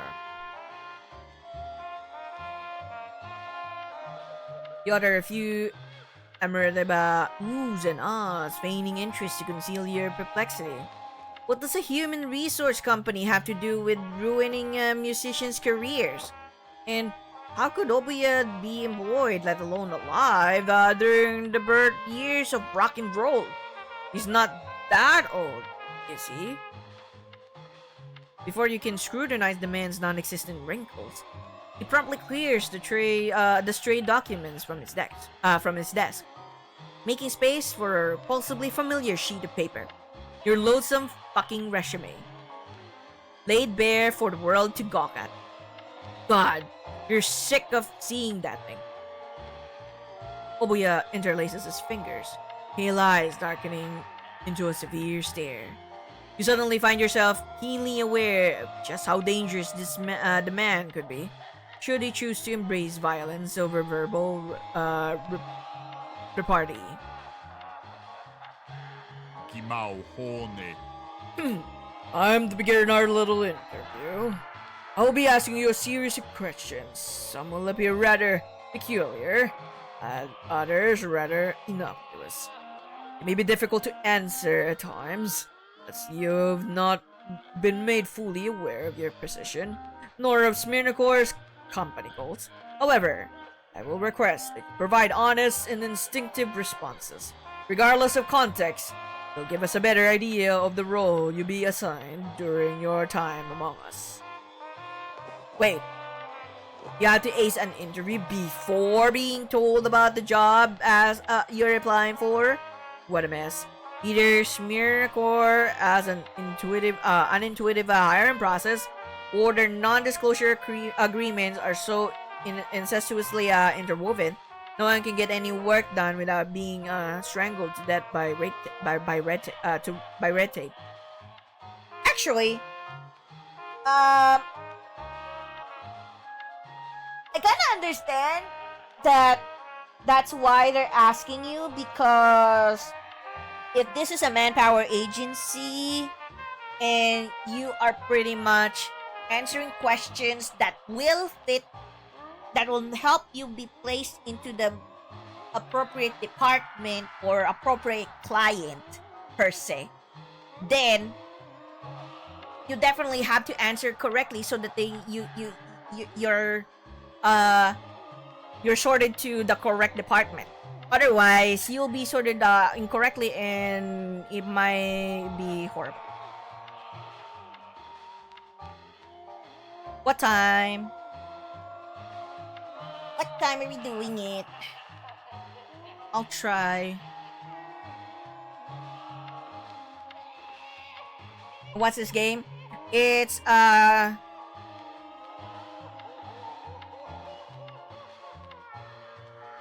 choose your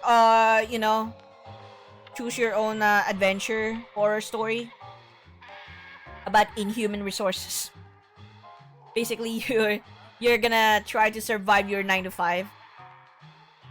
The story goes as this, where you have been applying through countless number of job applications. You have been like applying through so many job applications or jobs, but you keep on like getting rejected, and then one day you're on calls, tells you to like, hey, we got this like a new position that I could recommend you so you can have a job, but will you accept it or not? And then of course, being that you have not paid rent for 2 months or for 2 straight instances already, you have no choice but to like do it, otherwise you'll be homeless. So you went with it, and then you get into this like corporation that's very eerie. My throat is already like suffering.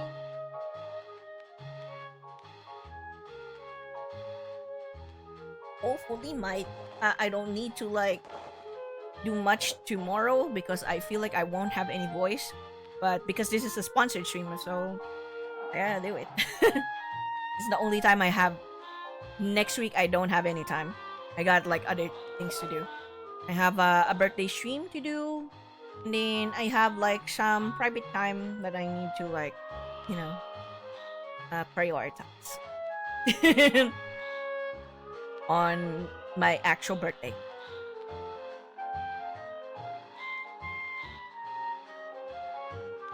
Alright. Still, obvious words make one thing clear. The only way you'll get hard and earn a salary to pay the rent you owe is by acing this goddamn interview, no matter what it takes.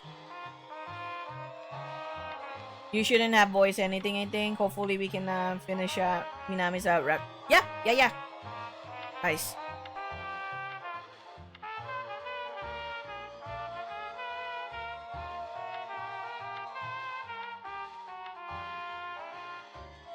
Give a non-committal answer knowing you lied to make yourself seem employable. Let's wing it. If we die, we die.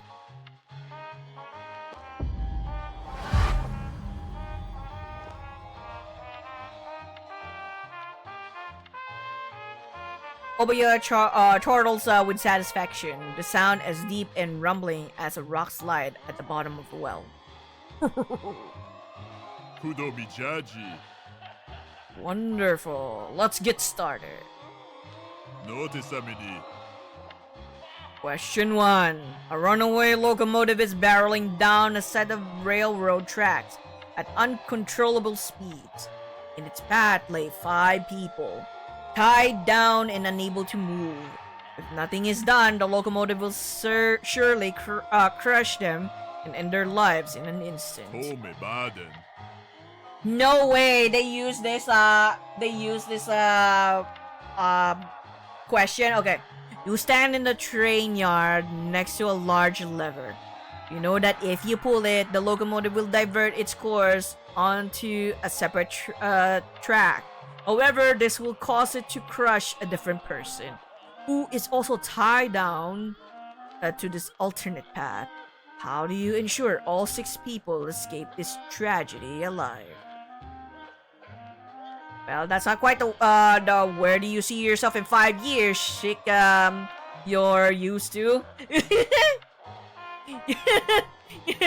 Not the usual shtick, yeah? Okay. How the hell are you supposed to respond?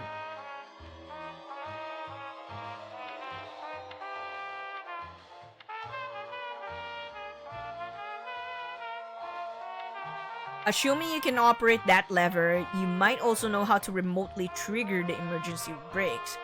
You run fast and have deft hands, untie everyone before the train arrives. dodge a question by discussing other ethical conundrums and how they expose moral biases. What do you mean dodge the question? You have to respond.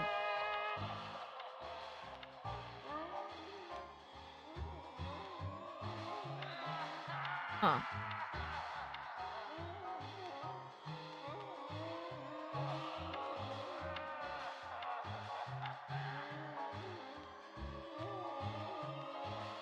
It's this one. Wait.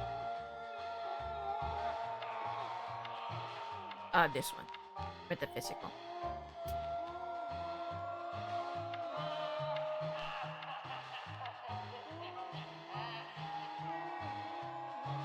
Feels like that's so eerie. Alright.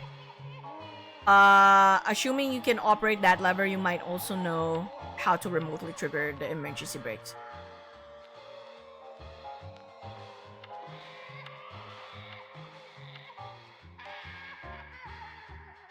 You run fast and have deft hands. Untie everyone before the train arrives.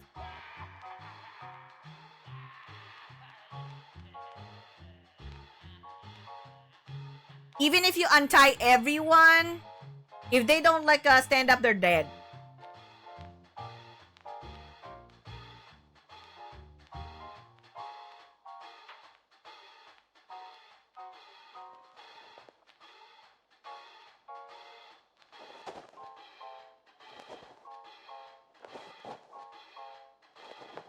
Screw this. Let's do this.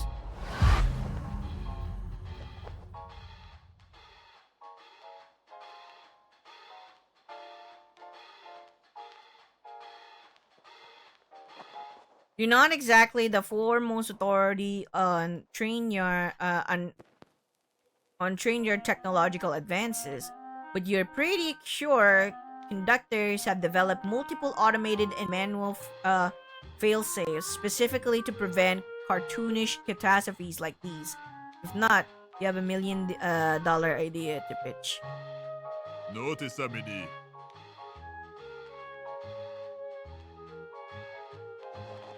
That's an impressively refreshing answer, although to be candid, many representatives in other departments would strongly disagree with your technology-based solution. Tweedby meta gestures to the yellowing documents strewn about his desk and the bubbles at its corners. All of them appear ancient enough to have been stolen from an unsuspecting museum's oldest shelves. Home Baden.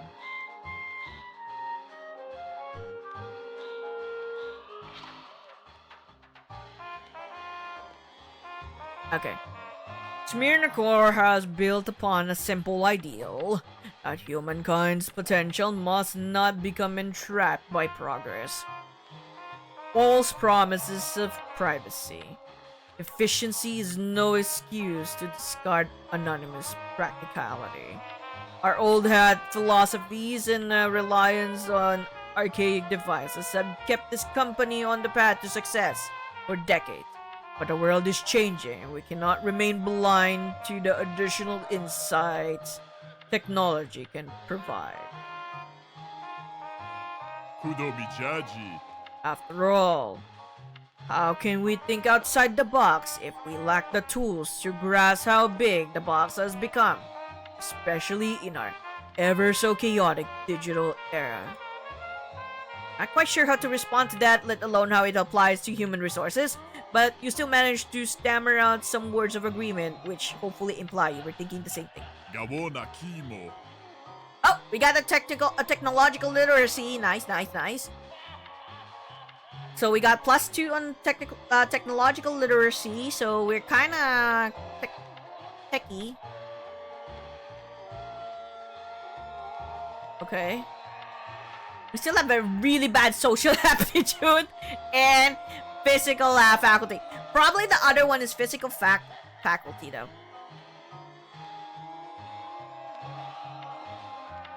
Alright. Now moving right along to question 2. Could you kindly rephrase your greatest flaw so that it sounds like your greatest strength? Kudo Mijaji. Be advised, I do not want to hear any of that cowardly. I'm too much of a perfectionist, or I'm a huge workaholic claptrap most folk use to make themselves sound flawless. I want a proper, blameworthy wheelness reconfigured into a proper, praiseworthy string. Understood? The behemoth leans forward, and the room's darkness looms with him. Oh, close in around you, like the walls of a solitary confinement cell, or the rope of an eager hangman's noose. There, think of something good. You browse social media during work hours, but it keeps you updated on current events and tech trends. That's still tech. You spend too much time chatting with coworkers, but it helps you understand them and cooperate effectively. That's social. You often try solving problems with brawn, not brains, but you're in great shape, so it works out.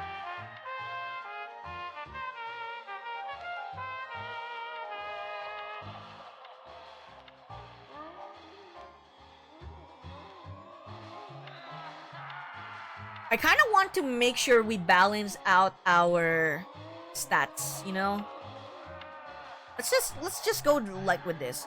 Because this one will add our social you know, aptitude. Wars waged with unmastered weapons are doomed to fail. Sun Tzu said that, you think. Or maybe it was a World War II general. Or the hero from that Kung Fu movie you watch as a teen. Point is, swapping gossip doesn't just provide drama, it reveals what your teammates are truly capable of. Ajubonica. That, I must confess, is an exceptional response. Tome baden. Work at SMYRNACORP is to plunge into the very fabric of human psychology and unravel every thread of it on a daily basis. Understanding who people are, their wants, needs, aspirations, is integral to helping them become the people that they should be.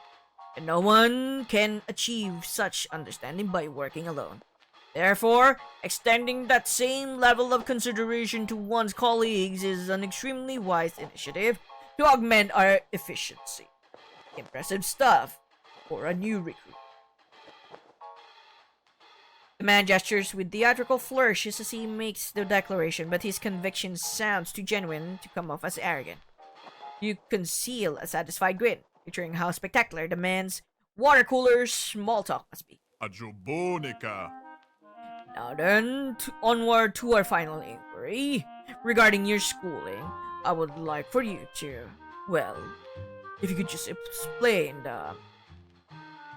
Goodness, how do I phrase this delicately? The behemoth's words trail into muttered mumbles, his velvet thunder voice degrading into something more akin to a bumblebee stuck in a big dog's mouth. His blue eyes dart between you and the paper's underwhelming bullet points with increasingly disgusted concern, as though finally noticing what kind of unemployable aberration has stepped into the building, to this building. It's an unfortunately common reaction for anyone who reads your CV. The singers on the record player shout a loud suggestion to just call the whole thing off. The advice, for better or worse, goes unheeded. Samogeto. Well, at the risk of sounding insensitive, I truly appreciate some insight regarding your academic background. How do you believe a workplace of our nature could benefit from hiring someone with such a dubiously incompatible education? You bite your tongue before you can remind Berger that your dubiously incompatible education was never actually completed. You pray the shame doesn't show on your face too much. Of course, it was going to come down to this. Fine then. Time to prove those stupid successful companies wrong and make being a dropout sound like a huge selling point. You studied computer science, you're skilled with technologies old and new. You studied ultimate frisbee, the apex of education for any teamwork loving athlete superstar. You studied child psychology, you're good at reading people and creating emotional rapport. Oh my god. I kinda like it. This one would probably like give you...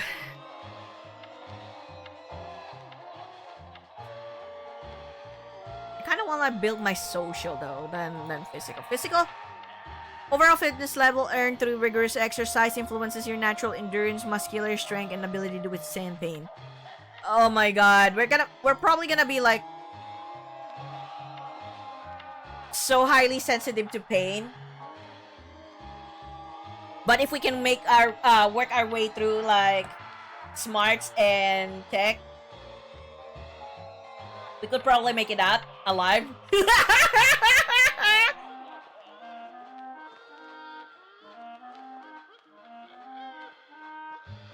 Let's go with, you know, reading people and creating emotional rapport. Pop, pop, pop.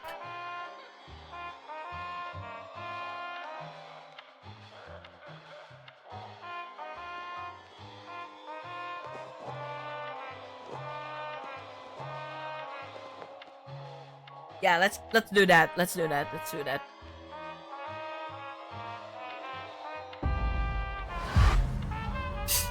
You're unsure what kind of services SMYRNACORP really offers, but there's no doubt social sciences would come in handy with human resources.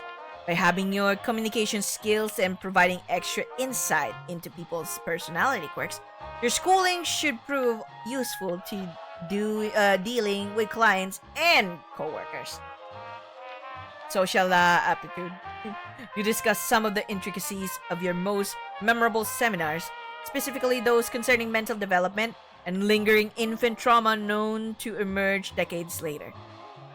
Examples of how early experiences inform otherwise incoherent attitudes among grown adults. Mr. Berger's concern mellows into curiosity with every passing explanation. Then, as your story concludes, he regards you with outright admiration. Tome baden.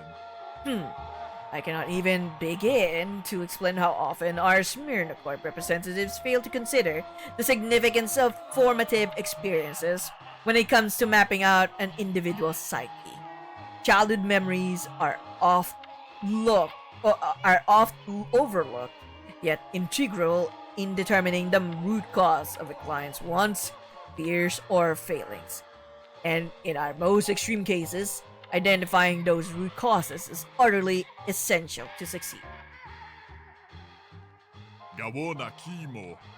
The fact you have such a thoughtful and informed perspective before starting your first day, no less, is truly incredible.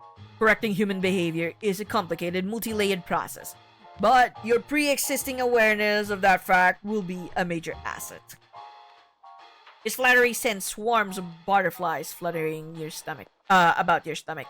It's been a while since you last received such a compliment, let alone felt actual pride in yourself, as opposed to the usual undercurrent of exhausted shame.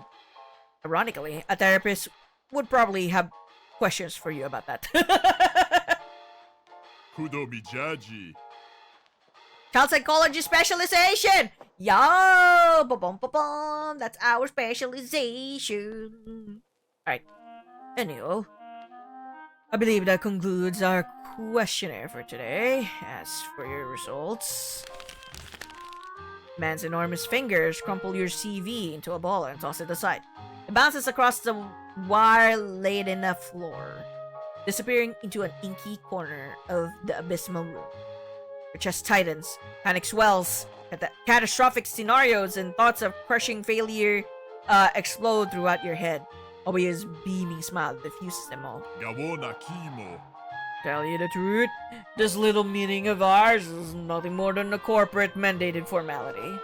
Between your aunt's glowing recommendation and the fact you showed up to our offices on such short notice, I knew from the very start that I'd be wanting you on board. After this discussion, I'm pleased to announce that my hunch has been confirmed, and I am most pleased to be extending you a permanent employment offer. He's clearly mocking you. Pinch yourself and awaken from this embarrassing dream.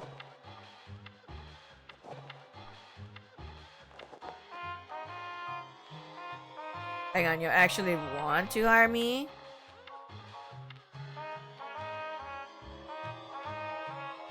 I don't think he's actually mocking us, but sure. You've never been this close to getting employed in ages. You almost expect the man to reveal it as a cruel prank this whole time. Instead, Mr. Burger chuckles, amused by your aghast reaction. Notice Amini. I'm dead serious, friend. In fact, you didn't just meet expectations, you exceeded them. Gawo Nakimo. Our exchange has revealed that you're an individual of exceptional interpersonal equity, a sharp mind with an even sharper intuition, honed by keen intelligence and earnest empathy. I wouldn't be surprised to learn you're skilled at talking yourself out of trouble, or persuading folks to see things your way regardless of where the truth may lie. Of course, you'll sometimes face scenarios where social deduction and charisma will prove insufficient, but I see a bright future for you at SMYRNACORP, managing our most prestigious and precarious operations. Notice Amini. So, would you deem my interpretation of your aptitude accurate, or have I misconstrued the content of your character? 100% on point. That's exactly the kind of person I am.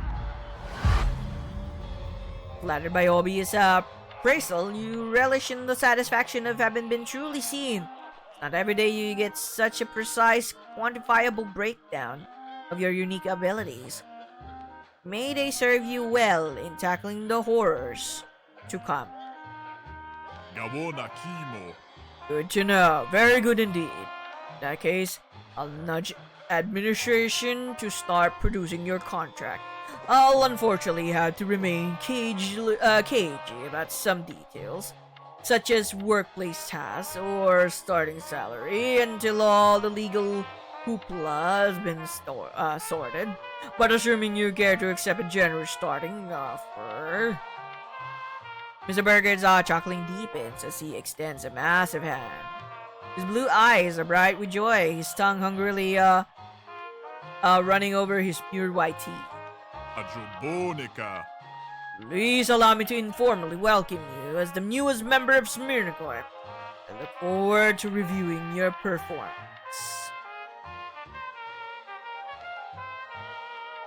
Holy shit is actually happening. You're going to have a job. You're going to have money. Enough of it to pay rent, keep a roof over your head, eat food, anything.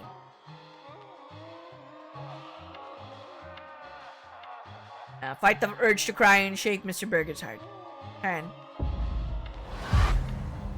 You cannot help but sniffle as you extend your hand, eyesight blurred by tears of sheer relief. Yet even though that weeping haze, you can still see the behemoth's grin spreading like a bird's unfurling wings. More specifically, those of a rapacious buzzard diving in to snatch a rodent with razor-sharp talons. Instincts urge you to pull away, but the behemoth's pounce comes too quickly. Before you can possibly react, your entire hand is engulfed within a fist the size of a ripe cantaloupe. What? Whoa! Yo! What's going on? Here we go! This is the horror that we're going for. Here comes the horror part. Okay. Almost instantly, something begins feeling terribly wrong. Despite Mr. Burger's pure white smile, it feels as though your new boss is trying to leave you crippled from the wrist down.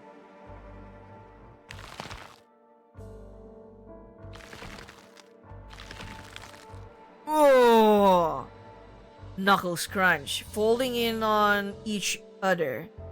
Metacarpal squeak and whine. Articular cartilage between them both crumble into collagen sand. But all that pain is nothing next to the sharp, stabbing agony suddenly shooting through your palm. You cry out in pain, beg Burger to let go, fight to pry your fingers free, but the giant's grip is iron and deaf to your complaints. If anything, he's harder. Oof. The needle point pain inside your hands sinks in even deeper. Deep enough for you to think it might pierce the whole way through. Deep enough for you to wonder if it could somehow kill you. Your jaw unhinges to let out a scream. Before a single sound comes through, Mr. Burger lets you go free with an innocent sounding oops. Ajobonica. Oh yeah, we have a really low physical, you know, we have a low physical, strength faculty that we can easily like, whew, it's so painful, fuck. Kinda like that. Dear me, it was a tad too firm there, wasn't I? Beg pardon, friend. I tend to forget my own strength sometimes.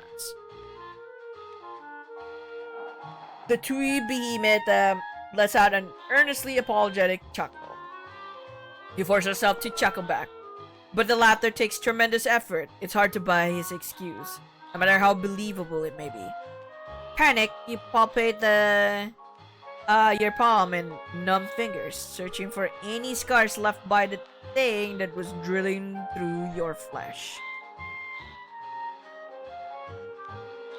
But there's no wound, no torn skin, no deep cuts, not even mild bruising. You don't even feel the pain anymore. All you find is a single bead of bright red blood, no bigger than a pinhead. What? Yet there's no sign of where the point has come from. No wound, no scar. There could be some swelling, but it's faint enough to make you suspect the bulge isn't really there. Maybe, just maybe, it's all in your head. Oh my god!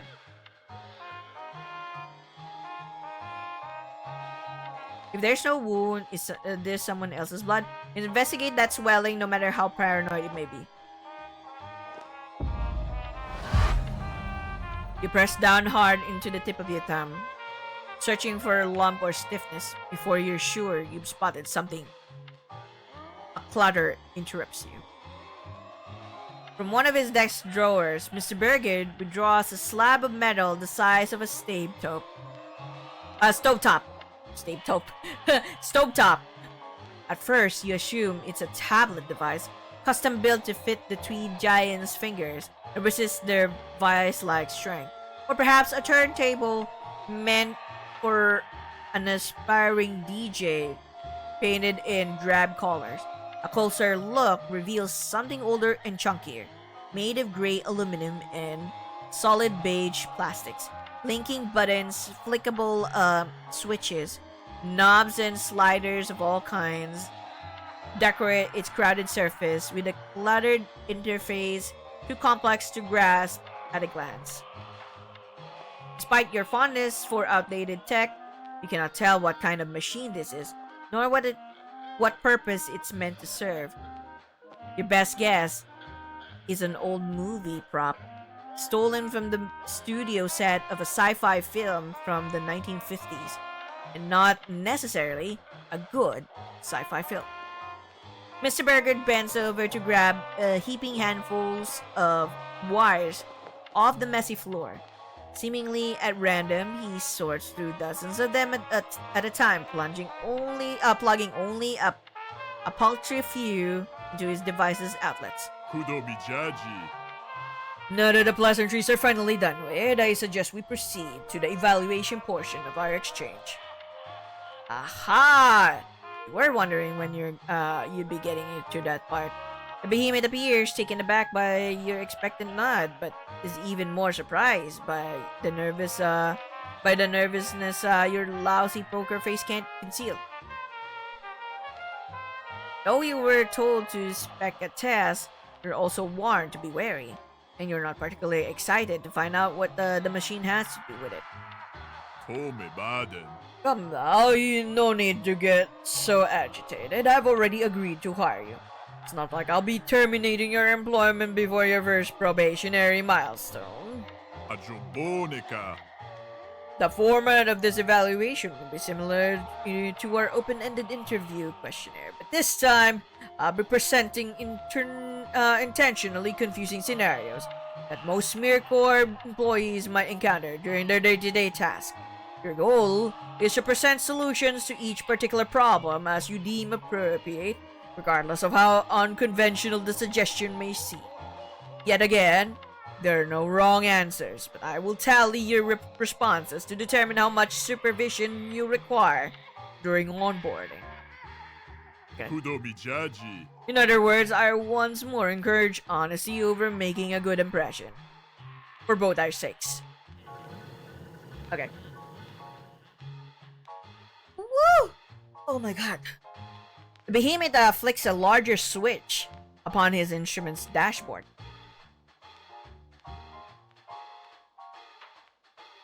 A low, droning, palpable hum fills the shadowy room. The light bulb hanging above you flickers, then goes dark, bathing the already dim room in nigh obsolete blackness. Only the device's glowing buttons, reflected in the two-way mirror, provide you with any light. Gabona kimo. Shall we get started? Let's call the whole thing off. Let's call the whole thing off. The record player begs you, over and over again. He seems to be stuck in place and skipping a few beats. Unfortunately, your body is also stuck in place, petrified in your plush chair, and your heart is skipping a few beats more. You give your sore hand a tight squeeze and hope the throbbing will stop soon.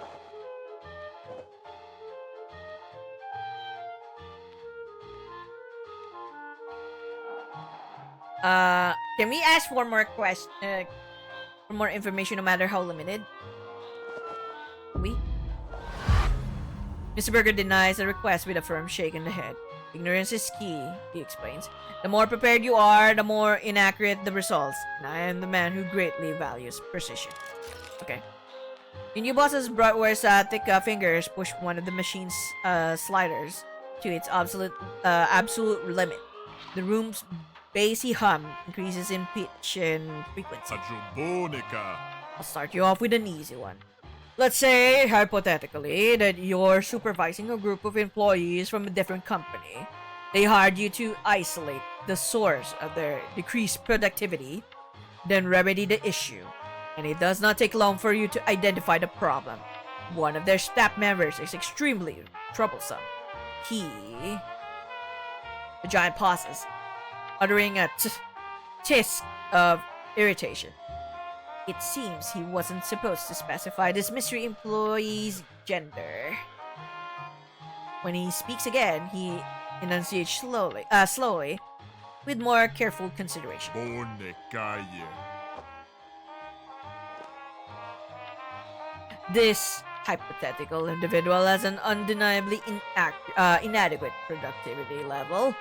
They never meet bare minimum expectations. They lack punctuality, disrespect their colleagues, browse unsavory websites with company property instead of dedicating their limited work hours to completing overdue, urgent paperwork. Their misconduct is continuous and condemnable. Tome baden.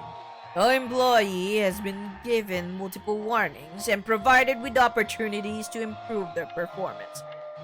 Both have either failed or been ignored.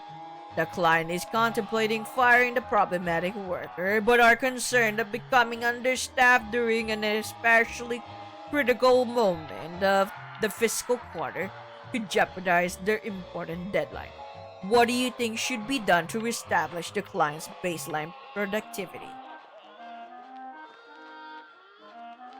It took you so long to find a job. Firing someone would make you sick. Give them one more chance. This person should be laid off regardless of deadlines. They harm more than they help. Install software on their computer that limits access to non-work websites. Talk with this person to understand the root of their poor behavior. So do that. This is our strength. So we have to use our strengths properly. Citing psychiatric principles you learned during internships. You explain the employee maybe enacting forms of self-regulation to cope with stress. Severe triggering employment-based anxieties could be the reason for lashing out. Creating a safer, more communicative workplace could prevent future incidents.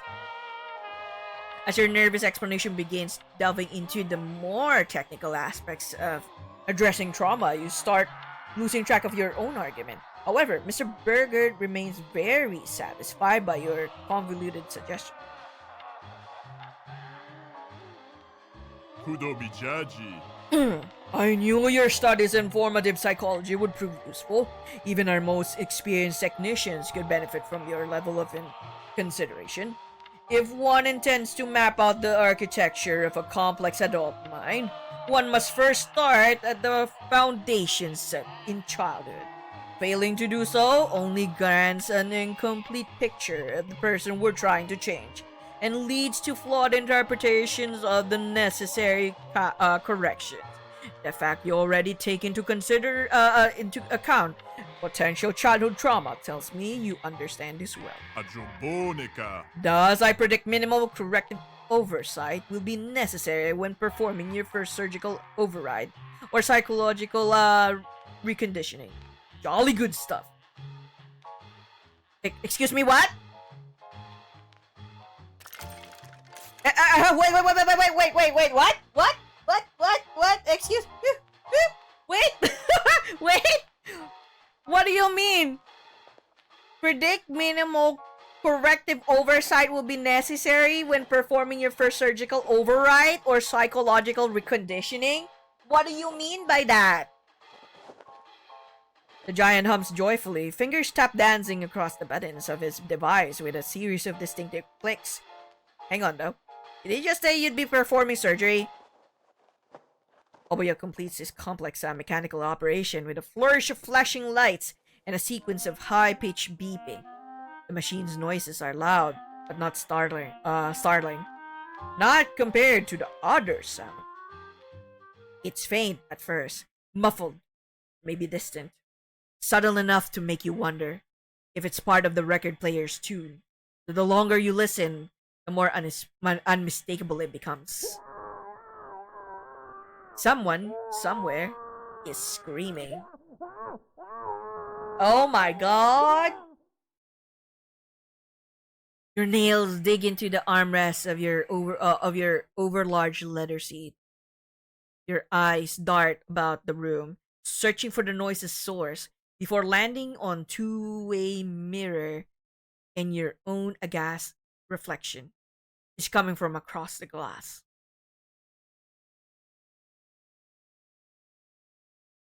You hold your breath and wait for the scream to rise up again, but there is only the record player's music. Music and the white noise buzz of Burger's machine as he hands you back to attention. Gawona Kimo.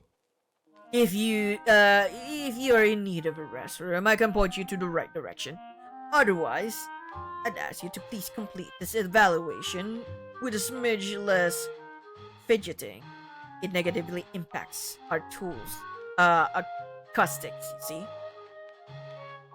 It's like you didn't even hear it. It was a scream inside your head, just like the pain in your hand from before, or maybe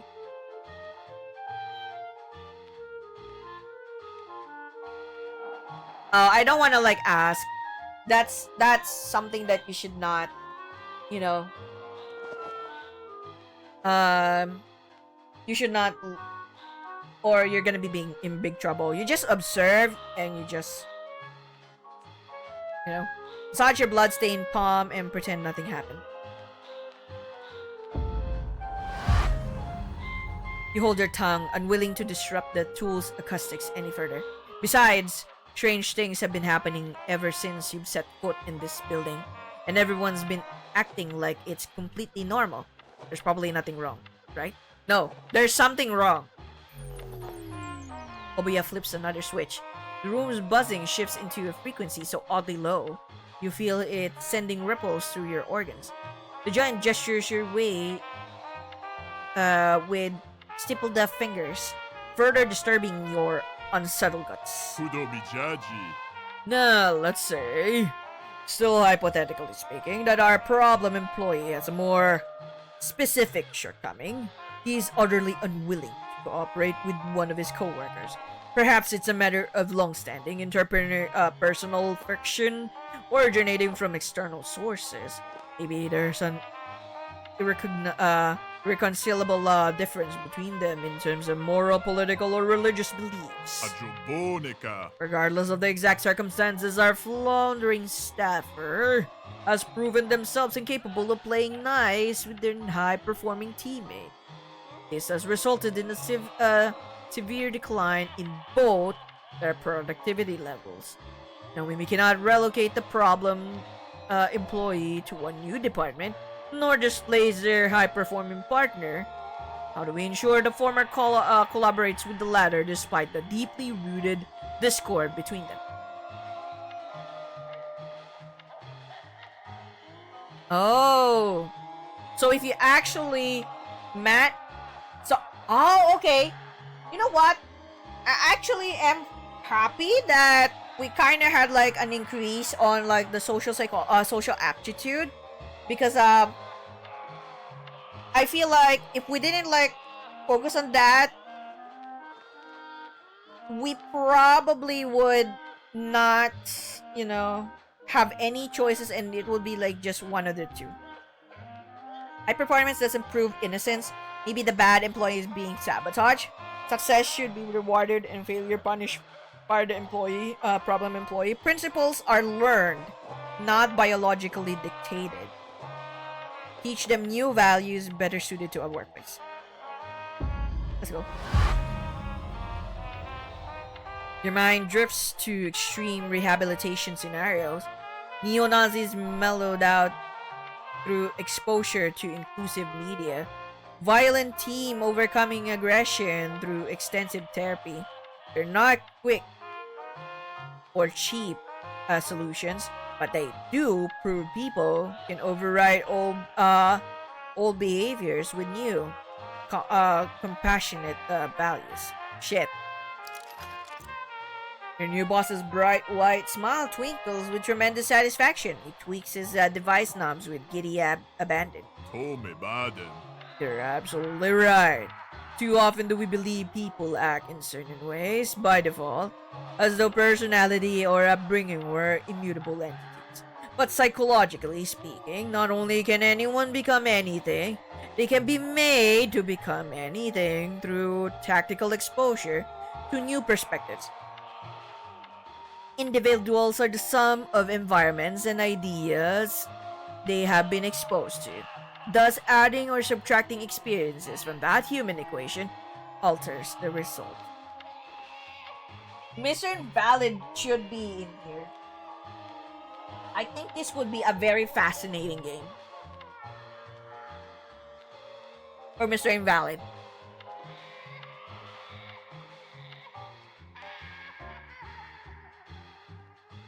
Tome baden.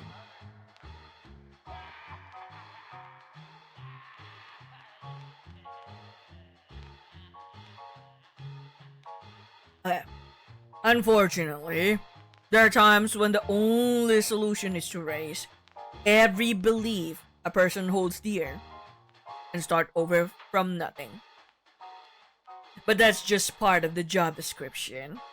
We wouldn't be offering such competitive salaries if designing boutique psychological profiles were easy.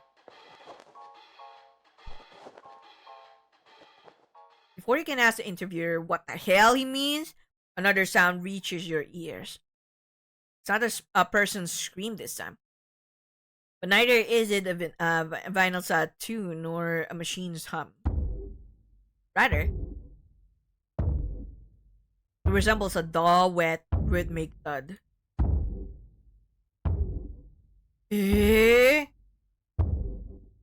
Once, twice, thrice, you hear it. A little louder every time. Your eyes dart about the room, looking for the noise's source. You find it staring back at you, across a two-way mirror.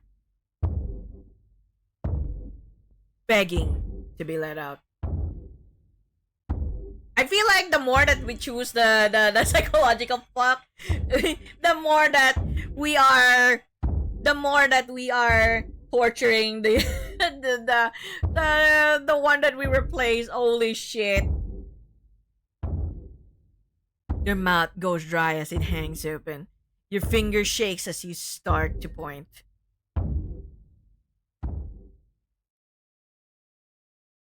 Then, without word of warning, the thudding suddenly stops. All that remains is silence, and a message written in scarlet smears. A cry for help no one can answer.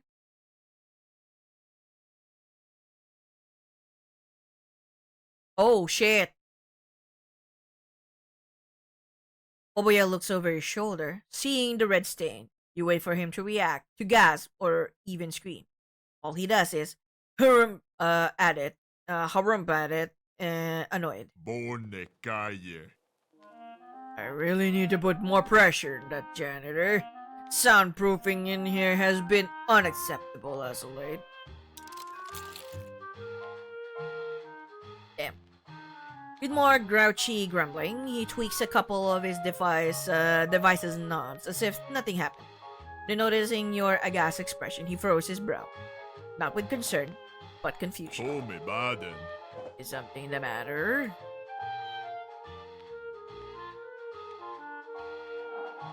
Shake your head. You must be hallucinating. I'm not. If we keep on like doing this, it's just gonna annoy like Oguya. So I'm like, yeah. You wipe the sweat from your brow and try to control your breathing. You tell Mr. Burgard it must be the air down here making you lightheaded. It feels like you keep seeing things, but none of this can be real. It can't be. Notice Amini. Wonderful. I'm thrilled you're willing to be so cooperative despite these distractions. Now, regarding the conclusion of your conjectural conundrum. Gawona Kimo. Let's say, and I cannot stress this enough, that our aforementioned staffer is hypothetically assigned to contain a major data breach. One with consequences that could spell disaster for their company and co-workers alike. The sensitive nature of this task requires them to exterminate or definitely debilitate any individuals who have witnessed this leaked information so that they become incapable of further dissemination. In this case, the information has only been accessed by two people, the employee's spouse and their prepubescent offspring. Shit. Kudomijaji. Needless to say, our employee is reluctant to perform their duty and exterminate these individuals. However, if either family member remains alive, the company stands to lose everything.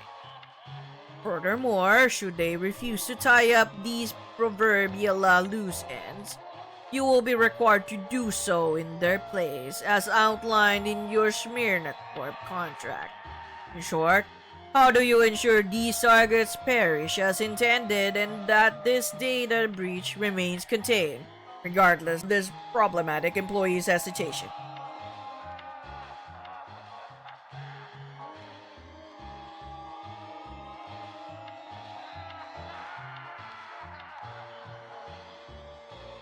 Oh shit. We don't have the computer. Oh shit.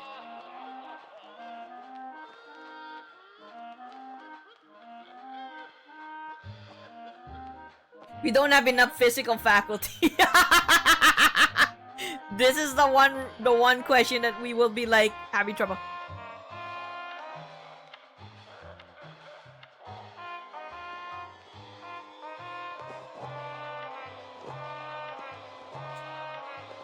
I hate this. This is such a moral, like moral, you know.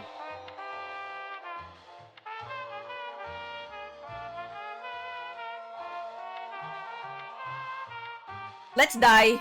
Let's just die. No one should kill their family. If I die, I die. There has to be a better way. I don't care. As you stammer your undignified answer, Mr. Burger's expression goes from jolly to deadpan faster than you can blame.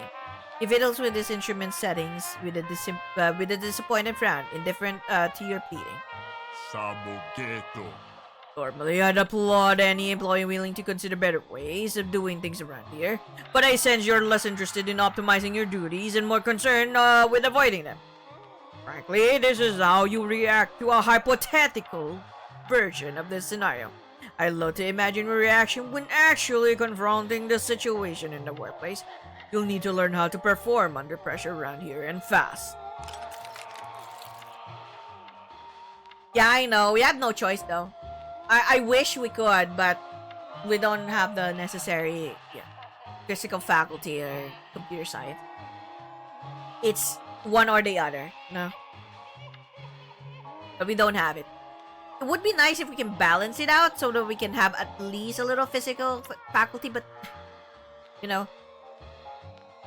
otherwise we won't get the specialty.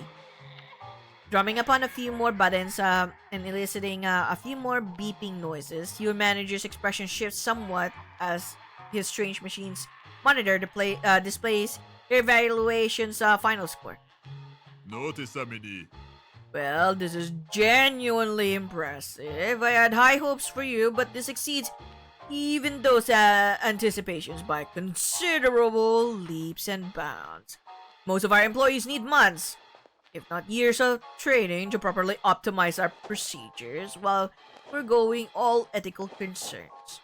For you to demonstrate such dedication to efficiency without need for orienting, that tells me you're destined to accomplish great, terrible things at this company. Why, I barely had to make adjustments to your doppelganger's engineering suggestions. Doppelganger? Unfazed by your panic or bafflement, Mr. Burger reaches for a nearby candlestick phone. The mouthpiece is realistically macabre roosting bat design. Makes it seem like he's clutching a live hippostrol and shoving it against the cavern that is his giant mouth. Ajobonica. We're done here. You can show them now. What? I don't want to see! On the other hand of the line, a reply is chirp. Obaya hands you the phone and motions you to listen in. His pure white smile looks wide enough to tear his cheeks at the seams. Accept the phone. Ooh! Oh no! Here's the horror that we're oh my god, I'm gonna brace myself. Answer. To gingerly seize the occult antique, it takes you a few tries to grasp how the winged mammal is meant to be held, and even longer to hold the earpiece to your head. By the time you figure it out, you wish that you hadn't. Ooh, I'm already nervous, wait. The two-way glass at the back suddenly turns transparent, revealing yet another room filled with aesthetic contradictions and logical anomalies. Your first urge is to scream, but your voice makes no sound. Perhaps your cries are deafened by whatever the fuck is going on. Woo! Here we go! You stand before what seems to be a hospital operating room. Its walls are adorned with a mix of dark wood panels and mounted stag heads, bathed in the surreal glow of circular fluorescent lamps. At the far back, you see the silhouettes of two surgeons toiling away behind a curtain, carving apart the skulls of their fully conscious, unsedated patients. Oh my god! You want to look away, but you can't even blink. There's just too much to take in. Ooh! There's the patients themselves. They almost look like twins. Both have been tied down with belts to their respective surgical tables. Both are men with tan skin, furrowed brows, and bloodshot stares. Both have the tops of their heads partially concealed by curtains, where the surgeon silhouettes prod their scalps with forceps. One of them is screaming as though death would be a mercy. Their surgeon's suit. Bloodstained aprons hang from wooden coat racks, while stainless steel surgical trays contain an assortment of gruesome devices. Bone saws, hand cranks, drills, and strangely hairy, bone-white bowls glistening with dark red. Woo! Your stomach gurgles upon realizing they are the sliced up tops of human skulls. Oh! There's the televisions hanging from the ceiling. Boxy Technicolor units have been suspended above each patient's head. Their crackling screens blast them with an unrelenting montage of childhood videotape footage, warbled ECG readouts, brain scans, and news network broadcasts. Each man's eyelids are held open by metallic speculums, denying them the privilege of looking away. And there's a woman taking notes. She stands with her back to you, jotting down observations on a clipboard as she studies each victim's distinct reactions. Though her shoulders are shaking, she writes with a steady hand. Woo! Experimentations. Okay, give me a moment. I'm gonna BRB. I'm gonna get some more water because my throat is like dry and dying. But okay, yeah, this is definitely a horror. Holy shit. That's crazy. Alright, give me a moment. Okay, I'm back. Alright. Where are we? Woo! Holy shit.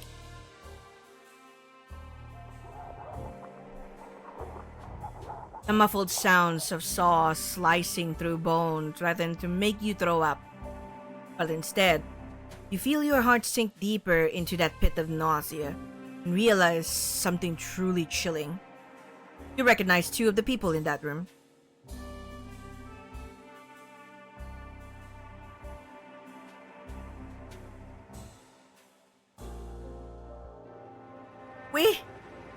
We kind of know more about the screaming patient. It's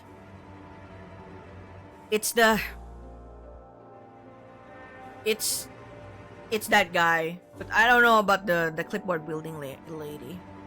Let's see this one first. 'Cause I know this is definitely the guy that we replaced. But who is this? Oh, okay. The receptionist, okay. Sensing your stare through the glass, the woman turns around, details leap out one at a time, making the pit in your stomach sink deeper. A black turtleneck, a black bun, a hair bun, a tight smile, spread too wide, exhausted eyes, bulging and bloodshot, pupils shrunk to tiny pinpricks. Millicent. A single tear runs down her cheek, lips wavering as though trying to speak without breaking her lockjaw grin. You get the sense she's apologizing for not being able to warn you that this was going to happen. Or perhaps she's merely heartbroken to see that you succeeded in getting the SMYRNACORP job.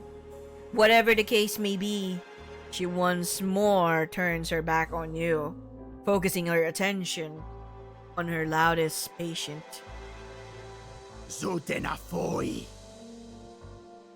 You! Please! Tell them I'll change! Tell them I'll do better! Just don't let them replace me! Melzin, I'm begging you! Can't do this to me! I have a family! Alright. His words are cut off by gurgling spasms, eyes rolling back into their sockets as the surgeon's silhouette behind him cuts something inside his head. Blood and brain matter splatters the curtain, hiding the worst of the scene. But sounds of squelching meat and bones still carry over the receiver. Yet, it's the other calmer patient's voice that truly makes you nauseous. He doesn't just look like Emiliano, he sounds like him. Exactly like him. Holy shit, really? Ametemoku.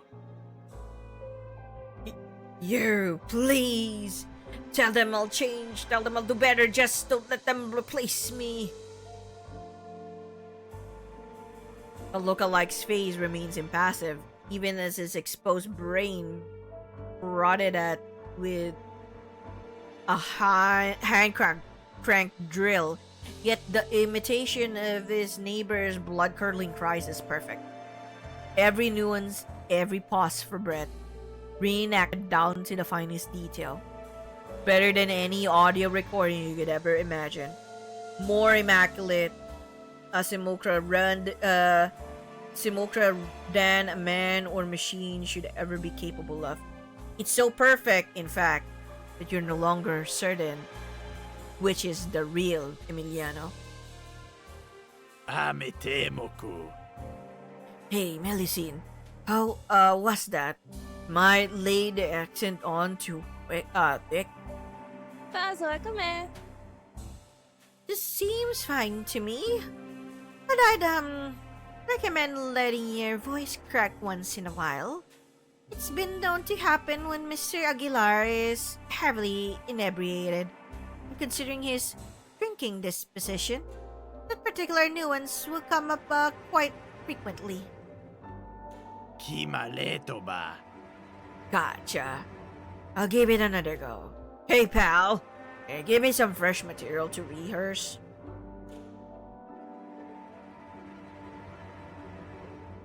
Kimaleto ba? You're all a bunch of psychos! Motherfucking heartless psychos! Oh, shit. Oh, shit! Hear that?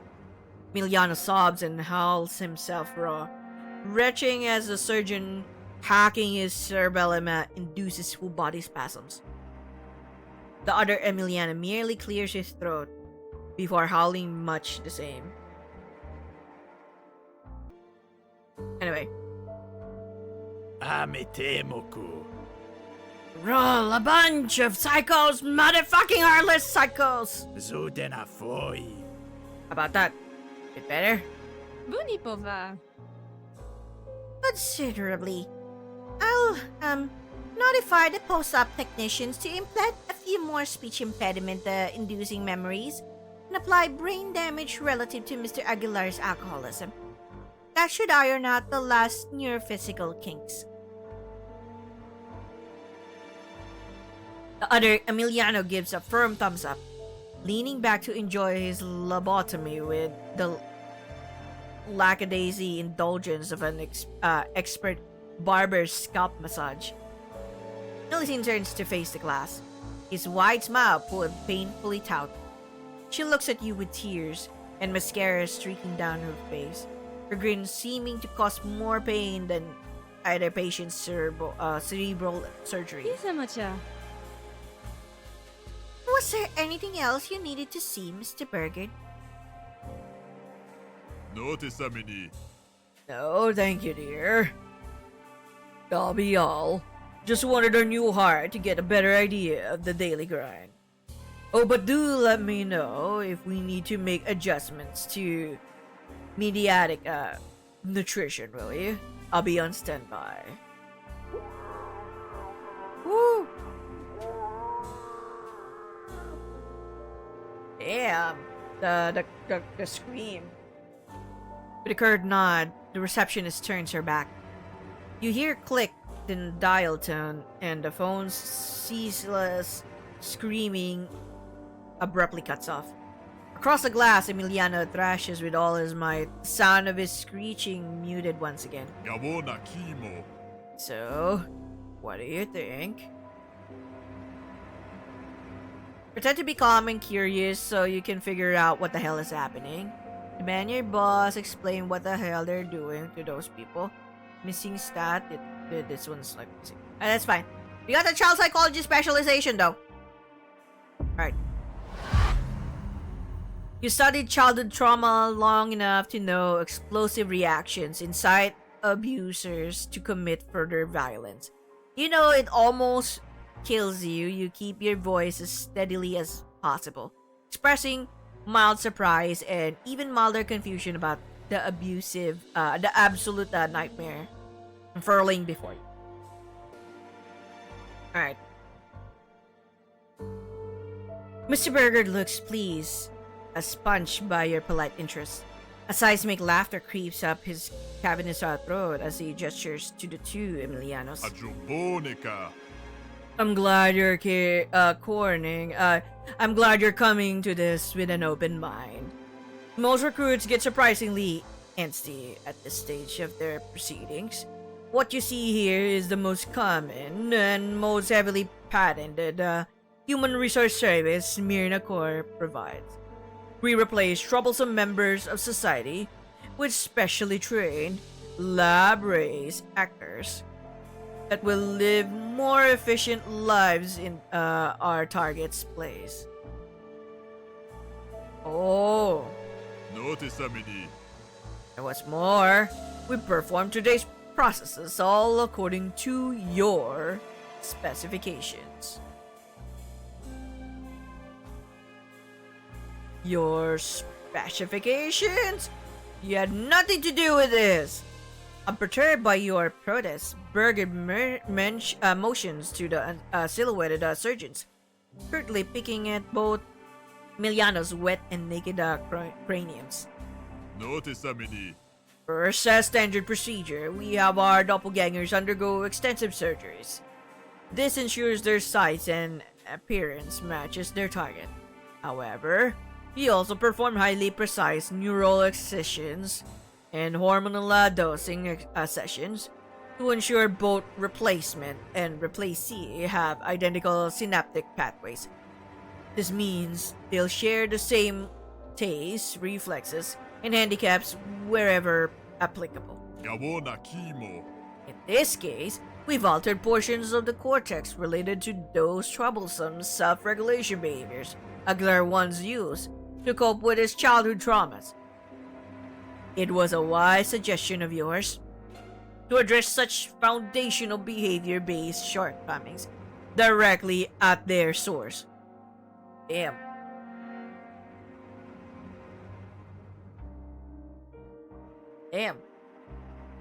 After completing his bleak announcement with a showman's tone, the giant points to the device on his desk. Its myriad cables run along the floor and wormed our way through slits in the two-way glass, connecting to the flashing televisions hanging above the patients' faces. Tome Baden. Next, we bombard our subjects with doctored historical informations and falsified childhood memory footage to rewrite their lived experiences. This will erase problematic attitudes and induce more desirable proclivities. Gabona Kimo. This also extends to the teaching of new morals, religious beliefs, which you suggested should be done to treat extreme societal cases. And while Mr. Aguilar held some rather distasteful political views at the core of his character, rest assured we replace them with better values, which align nicely with company interests. Shit. Oh my god. With an emphatic flourish, Oboya tweaks another one of his machine's many knobs. A television screen flickers, replacing its gruesome slideshow of warfare footage with pictures of a pastoral farm. The louder Emiliano squirms then screeches.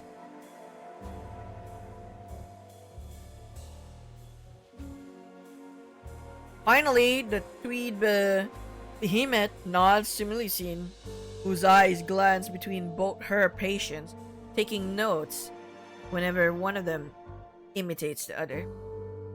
Two are becoming increasingly impossible to tell apart. Kudo Mijaji.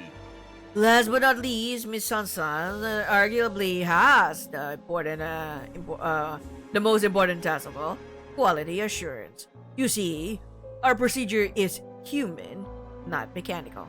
Instinct trumps algorithm when it comes to understanding people. Thus, it's imperative for staffers with an eye for social cues to study the effects of non-sedated lobotomies, particularly during back-and-forth exchanges between target and replacement. This allows us to adjust mediatica nutrition quickly and to identify overlooked flaws in body language, voice modulation, or personality. All this ensures our doppelgangers perform their jobs correctly. Notisamini. In other words, she will be ensuring that at least one of these Aguilars exterminates their family members correctly. Miss Sansan is a woman who comes up with solutions, you see, not excuses.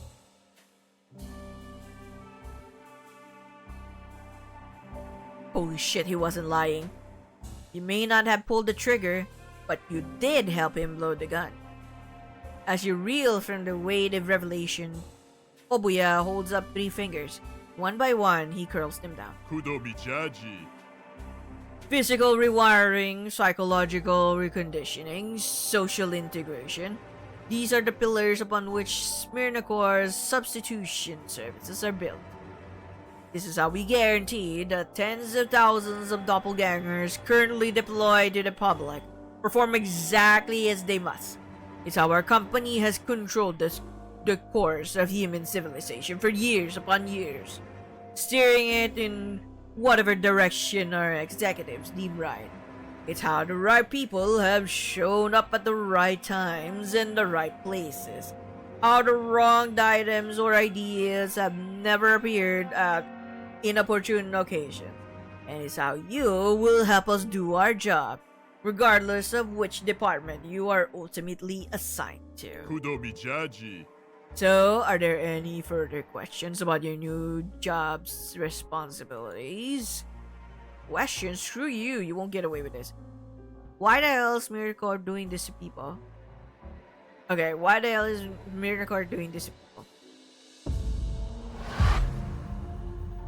Mr. Berger's expression darkens with disappointment. It appears your lack of imagination offends the man. His ensuing condensation is so extreme it prickles your skin with goose flesh and raises your blood pressure to all new heights. Bonekaye. Why do we think we do this? What reason is there to do anything other than achieving control or acquiring capital? Is the only reason you agreed to this interview, isn't it? Frankly, our motives are just that simple, friend. The only difference is that SMYRNACORP seeks to control the tides of civilization itself, not to wait about the paddling pools those civilizations build for themselves. Behemoth spreads his arms, taking up a dramatic stance. His muscular limbs cast a vast, all-consuming shadow, much like the one his company must cast over the world. Notisamini. Societies, you see, are merely sets of rules. Sets of rules meant to control select populaces, enforced by means of moral codes and legislative threats. Histories are not but narratives operating as objective fact, deterministically controlling the future by redefining the past.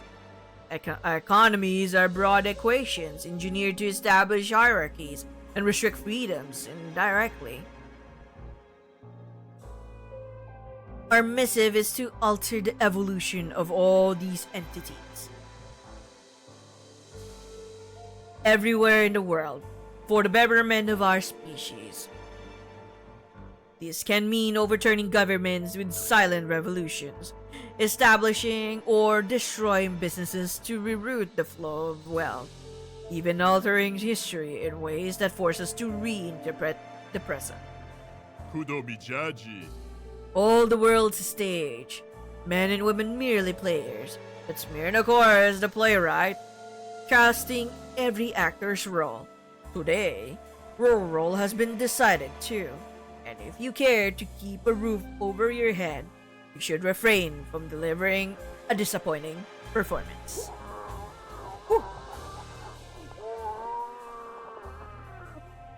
The giant's index finger prods your chest as he speaks. Each tap is like a bullet prodding against a Kevlar vest. Across the mirror, Emiliano screams as though he felt those gunshots too. His cries an ode to the dark future which awaits you. A future of perpetual, inescapable servitude.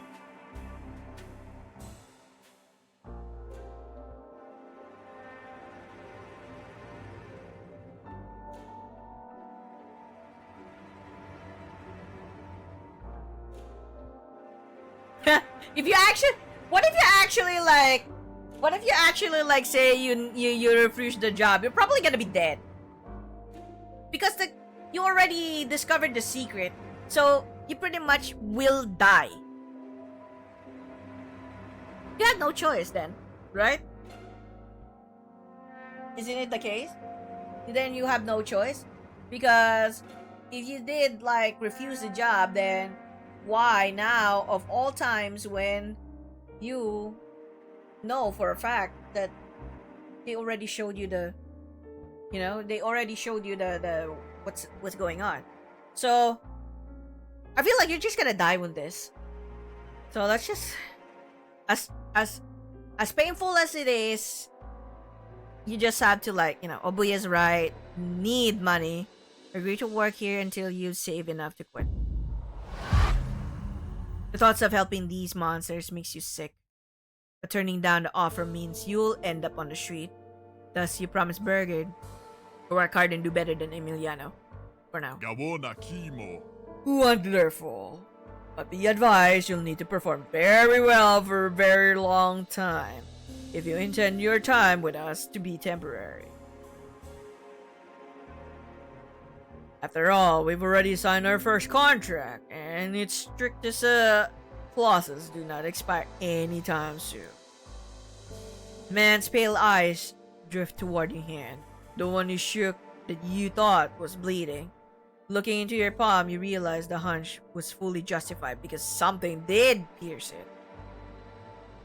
There's a lump beneath the skin, a small, subtle, rectangular protrusion you hadn't noticed until now.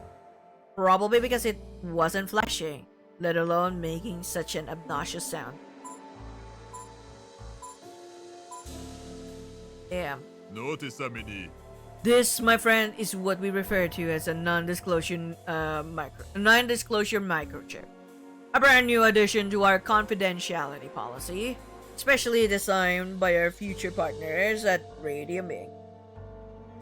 It serves as an ID to access our offices, but also as an employee loyalty failsafe. Should you ever emit brain activity associated with treason, unauthorized divulsion of confidential data, or any such nasty business, the chip will emit a warning signal. Should the warning signal go unheeded, a lethal dose of borodinium 210 will be discharged, a non-traceable radiotoxic isotope capable of inducing total organ shutdown within seconds. Notice amini. In other words, lest you care to experience a particularly messy demise, I suggest you remain at your best behavior until you die of natural causes. Damn.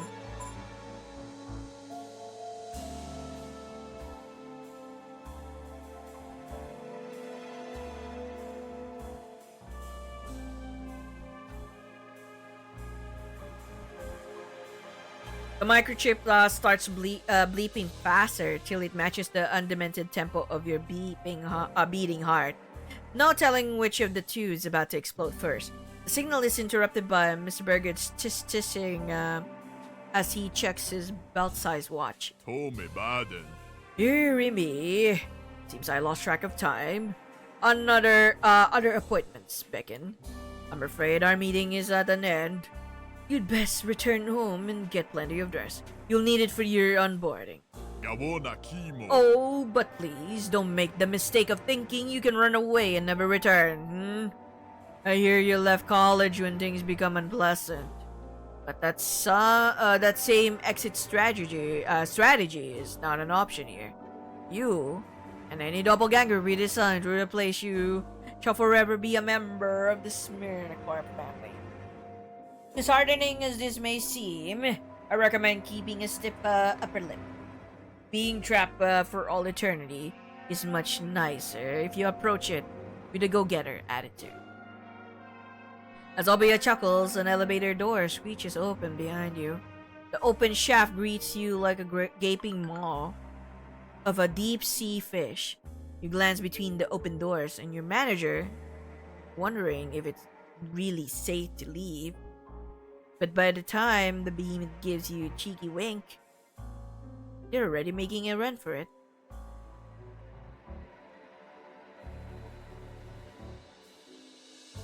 Oh no.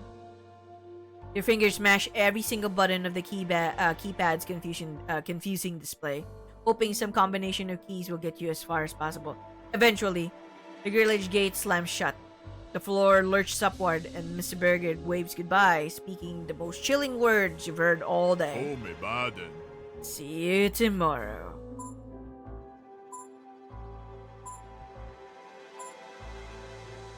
Damn. Your microchip's alarm slows to a crawl as your hopes and dreams die a slow, whimpering death.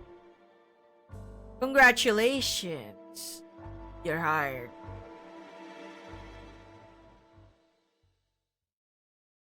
Wow. Look at that. Chapter complete though. Nervous breakdown. Okay, I probably should call it already.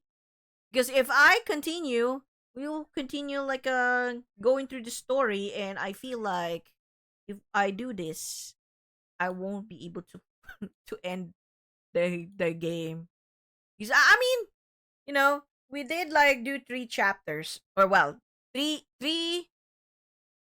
Well, this is still chapter 1, but we have 3 sections already done for chapter 1, and it's very interesting. I personally find this interesting. Horror it's a horror in a sense that, you know, oh fuck. It's horror in a sense that you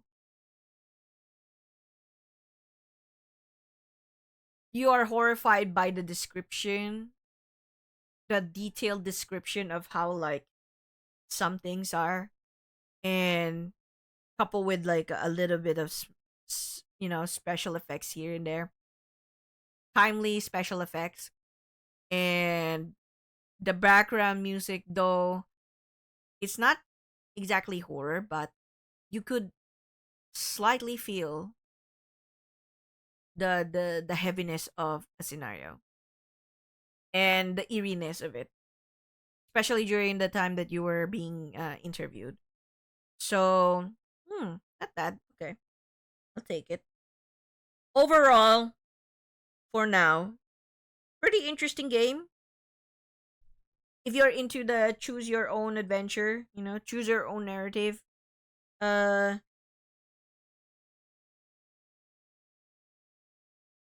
like these kinds of games. You guys know me as like, I enjoy visual novels a lot, and due to that, well, because I enjoy visual novels a lot, it also stemmed out with these kinds of like games as well back in the day. Like before the you know, before seeing like actual animated visuals, the choose your own narrative ones like these, where you pick a choice, you go into different directions, you end up like choosing something different. I have played through some of that before without actual like images. This one has like slight images of the characters, but not a lot.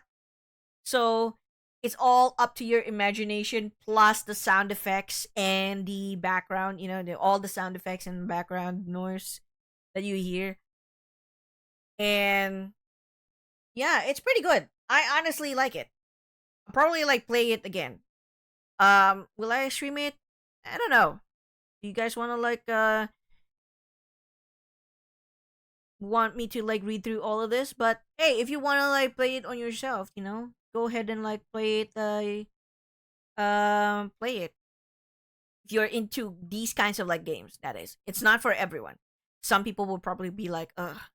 But if you get interested into the story, or you're more like, I probably won't be reading, but if someone else is like reading it for you, like an audiobook, maybe. Or like, um maybe.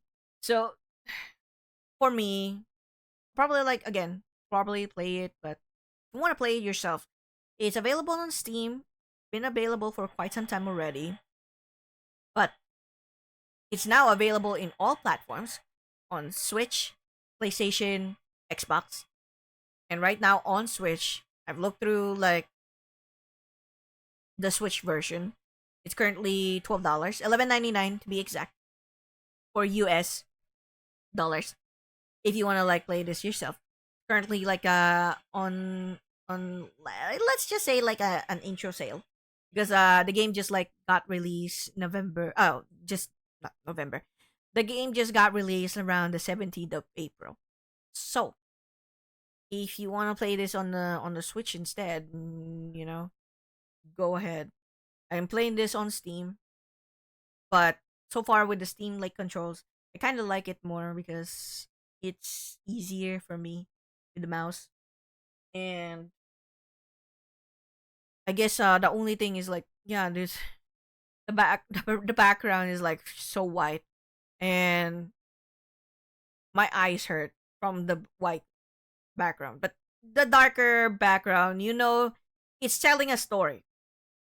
White background is like as if like everything is okay, and then the dark background is like now you see, witness, and like the horrors of uh the story itself. But yeah, work of a human resources. Goodness, it's more psychological horror in a sense that it's describing the horrors and moralities that you have to like do to survive this 9 to 5 job that you have witnessed, where another employee that you apparently replace is just gonna be um replicated in a doppelganger that acts the same but will do the things that he chose not to comply, breaking the company's contract, so to speak. So the original is being destroyed, while a replacement, this doppelganger, will act in will act similar to the original, but follows the company's orders as a means of like making the company be in total control of society in general, which I have discussed earlier, like how with Melusine, that which do you prefer, a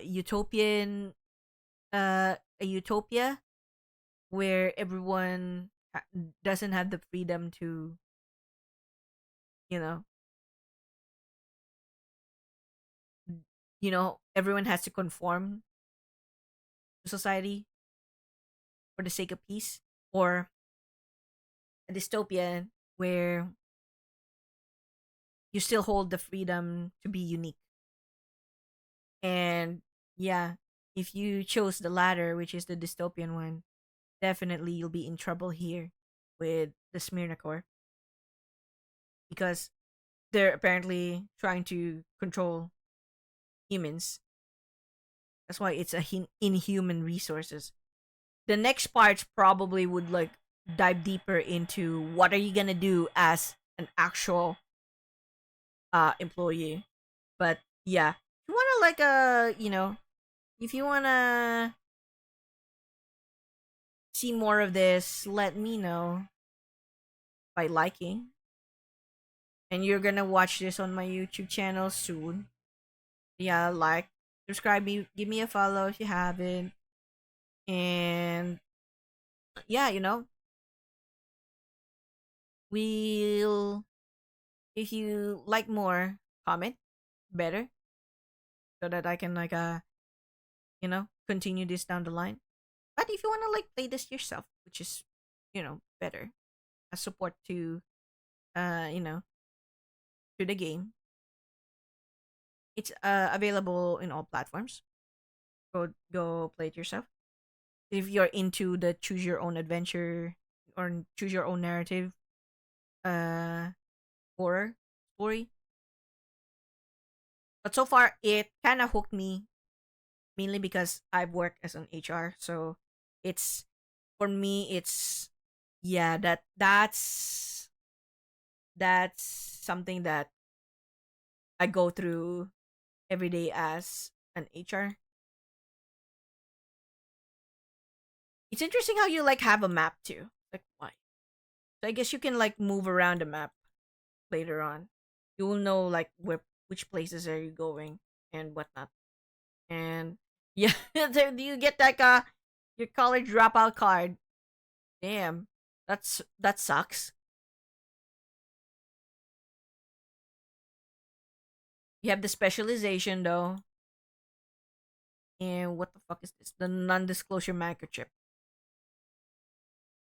And also you get to like see what the what's your stats. These stats will be like very helpful later on, probably. As you have seen with the choices. Maybe later on we will manage to like still build up our stats. I don't know. Hopefully we could. But alright. Nervous breakdown. Holy shit.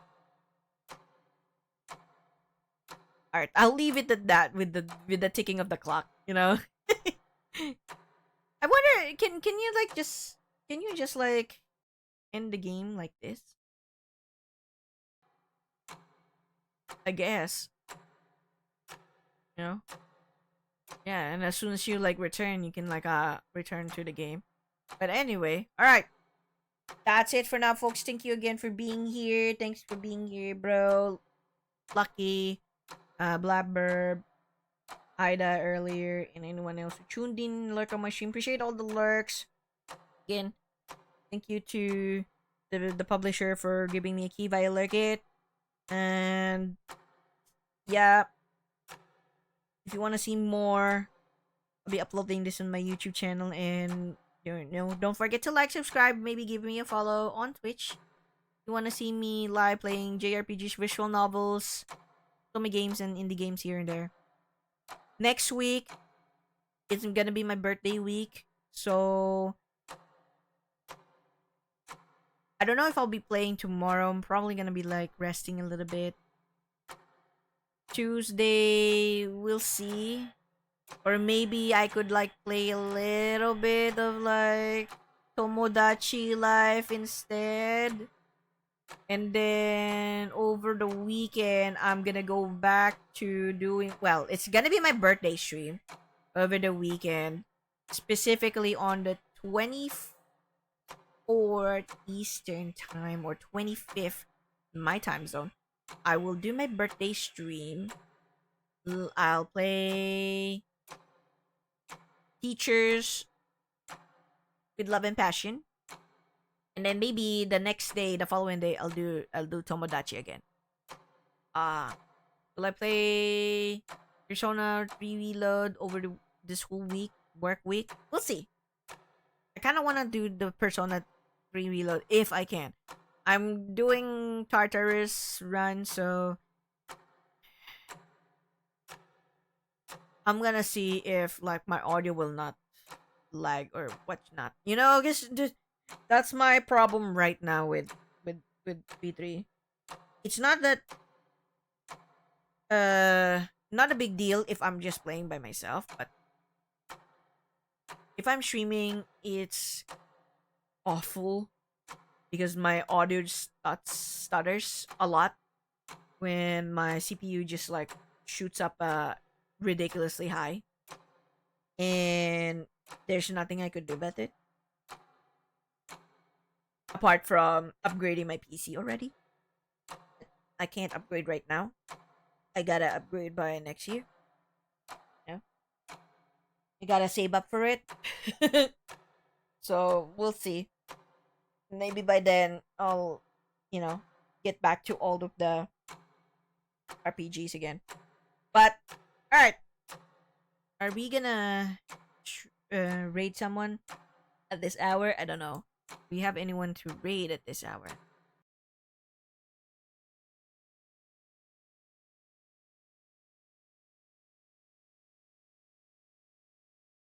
Oh yeah, we can raid Mr. J. Hold on. He's doing his retro again. Retro game.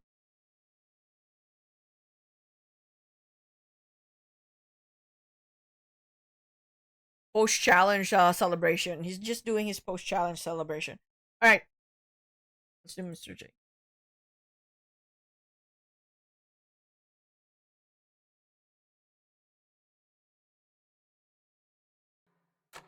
Okay, folks.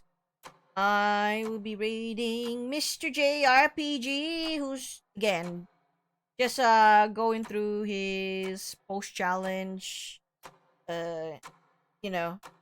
celebration, because he actually finished through going through all of his great SNES RPG challenge.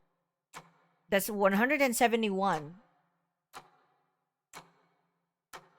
over the course of like how many years. I don't know how long he have started it, how many times since when exactly did he started, but he recently finished all of the 171 his 171 first game, completing all of it. And then soon enough he's gonna be starting a new RPG challenge. I think it's gonna be PS1, which I'm actually looking forward to because I have like a lot of like RPG games around the PS1 era that I'm really looking forward to watching again. Someone else, because I don't think I'll be able to like play them anymore. That is not emulated, and more so, the stuff. But anyway, so yeah, hope you guys stick around for the raid. Check out the Mr. J, and I'll see you guys next time. Goodbye.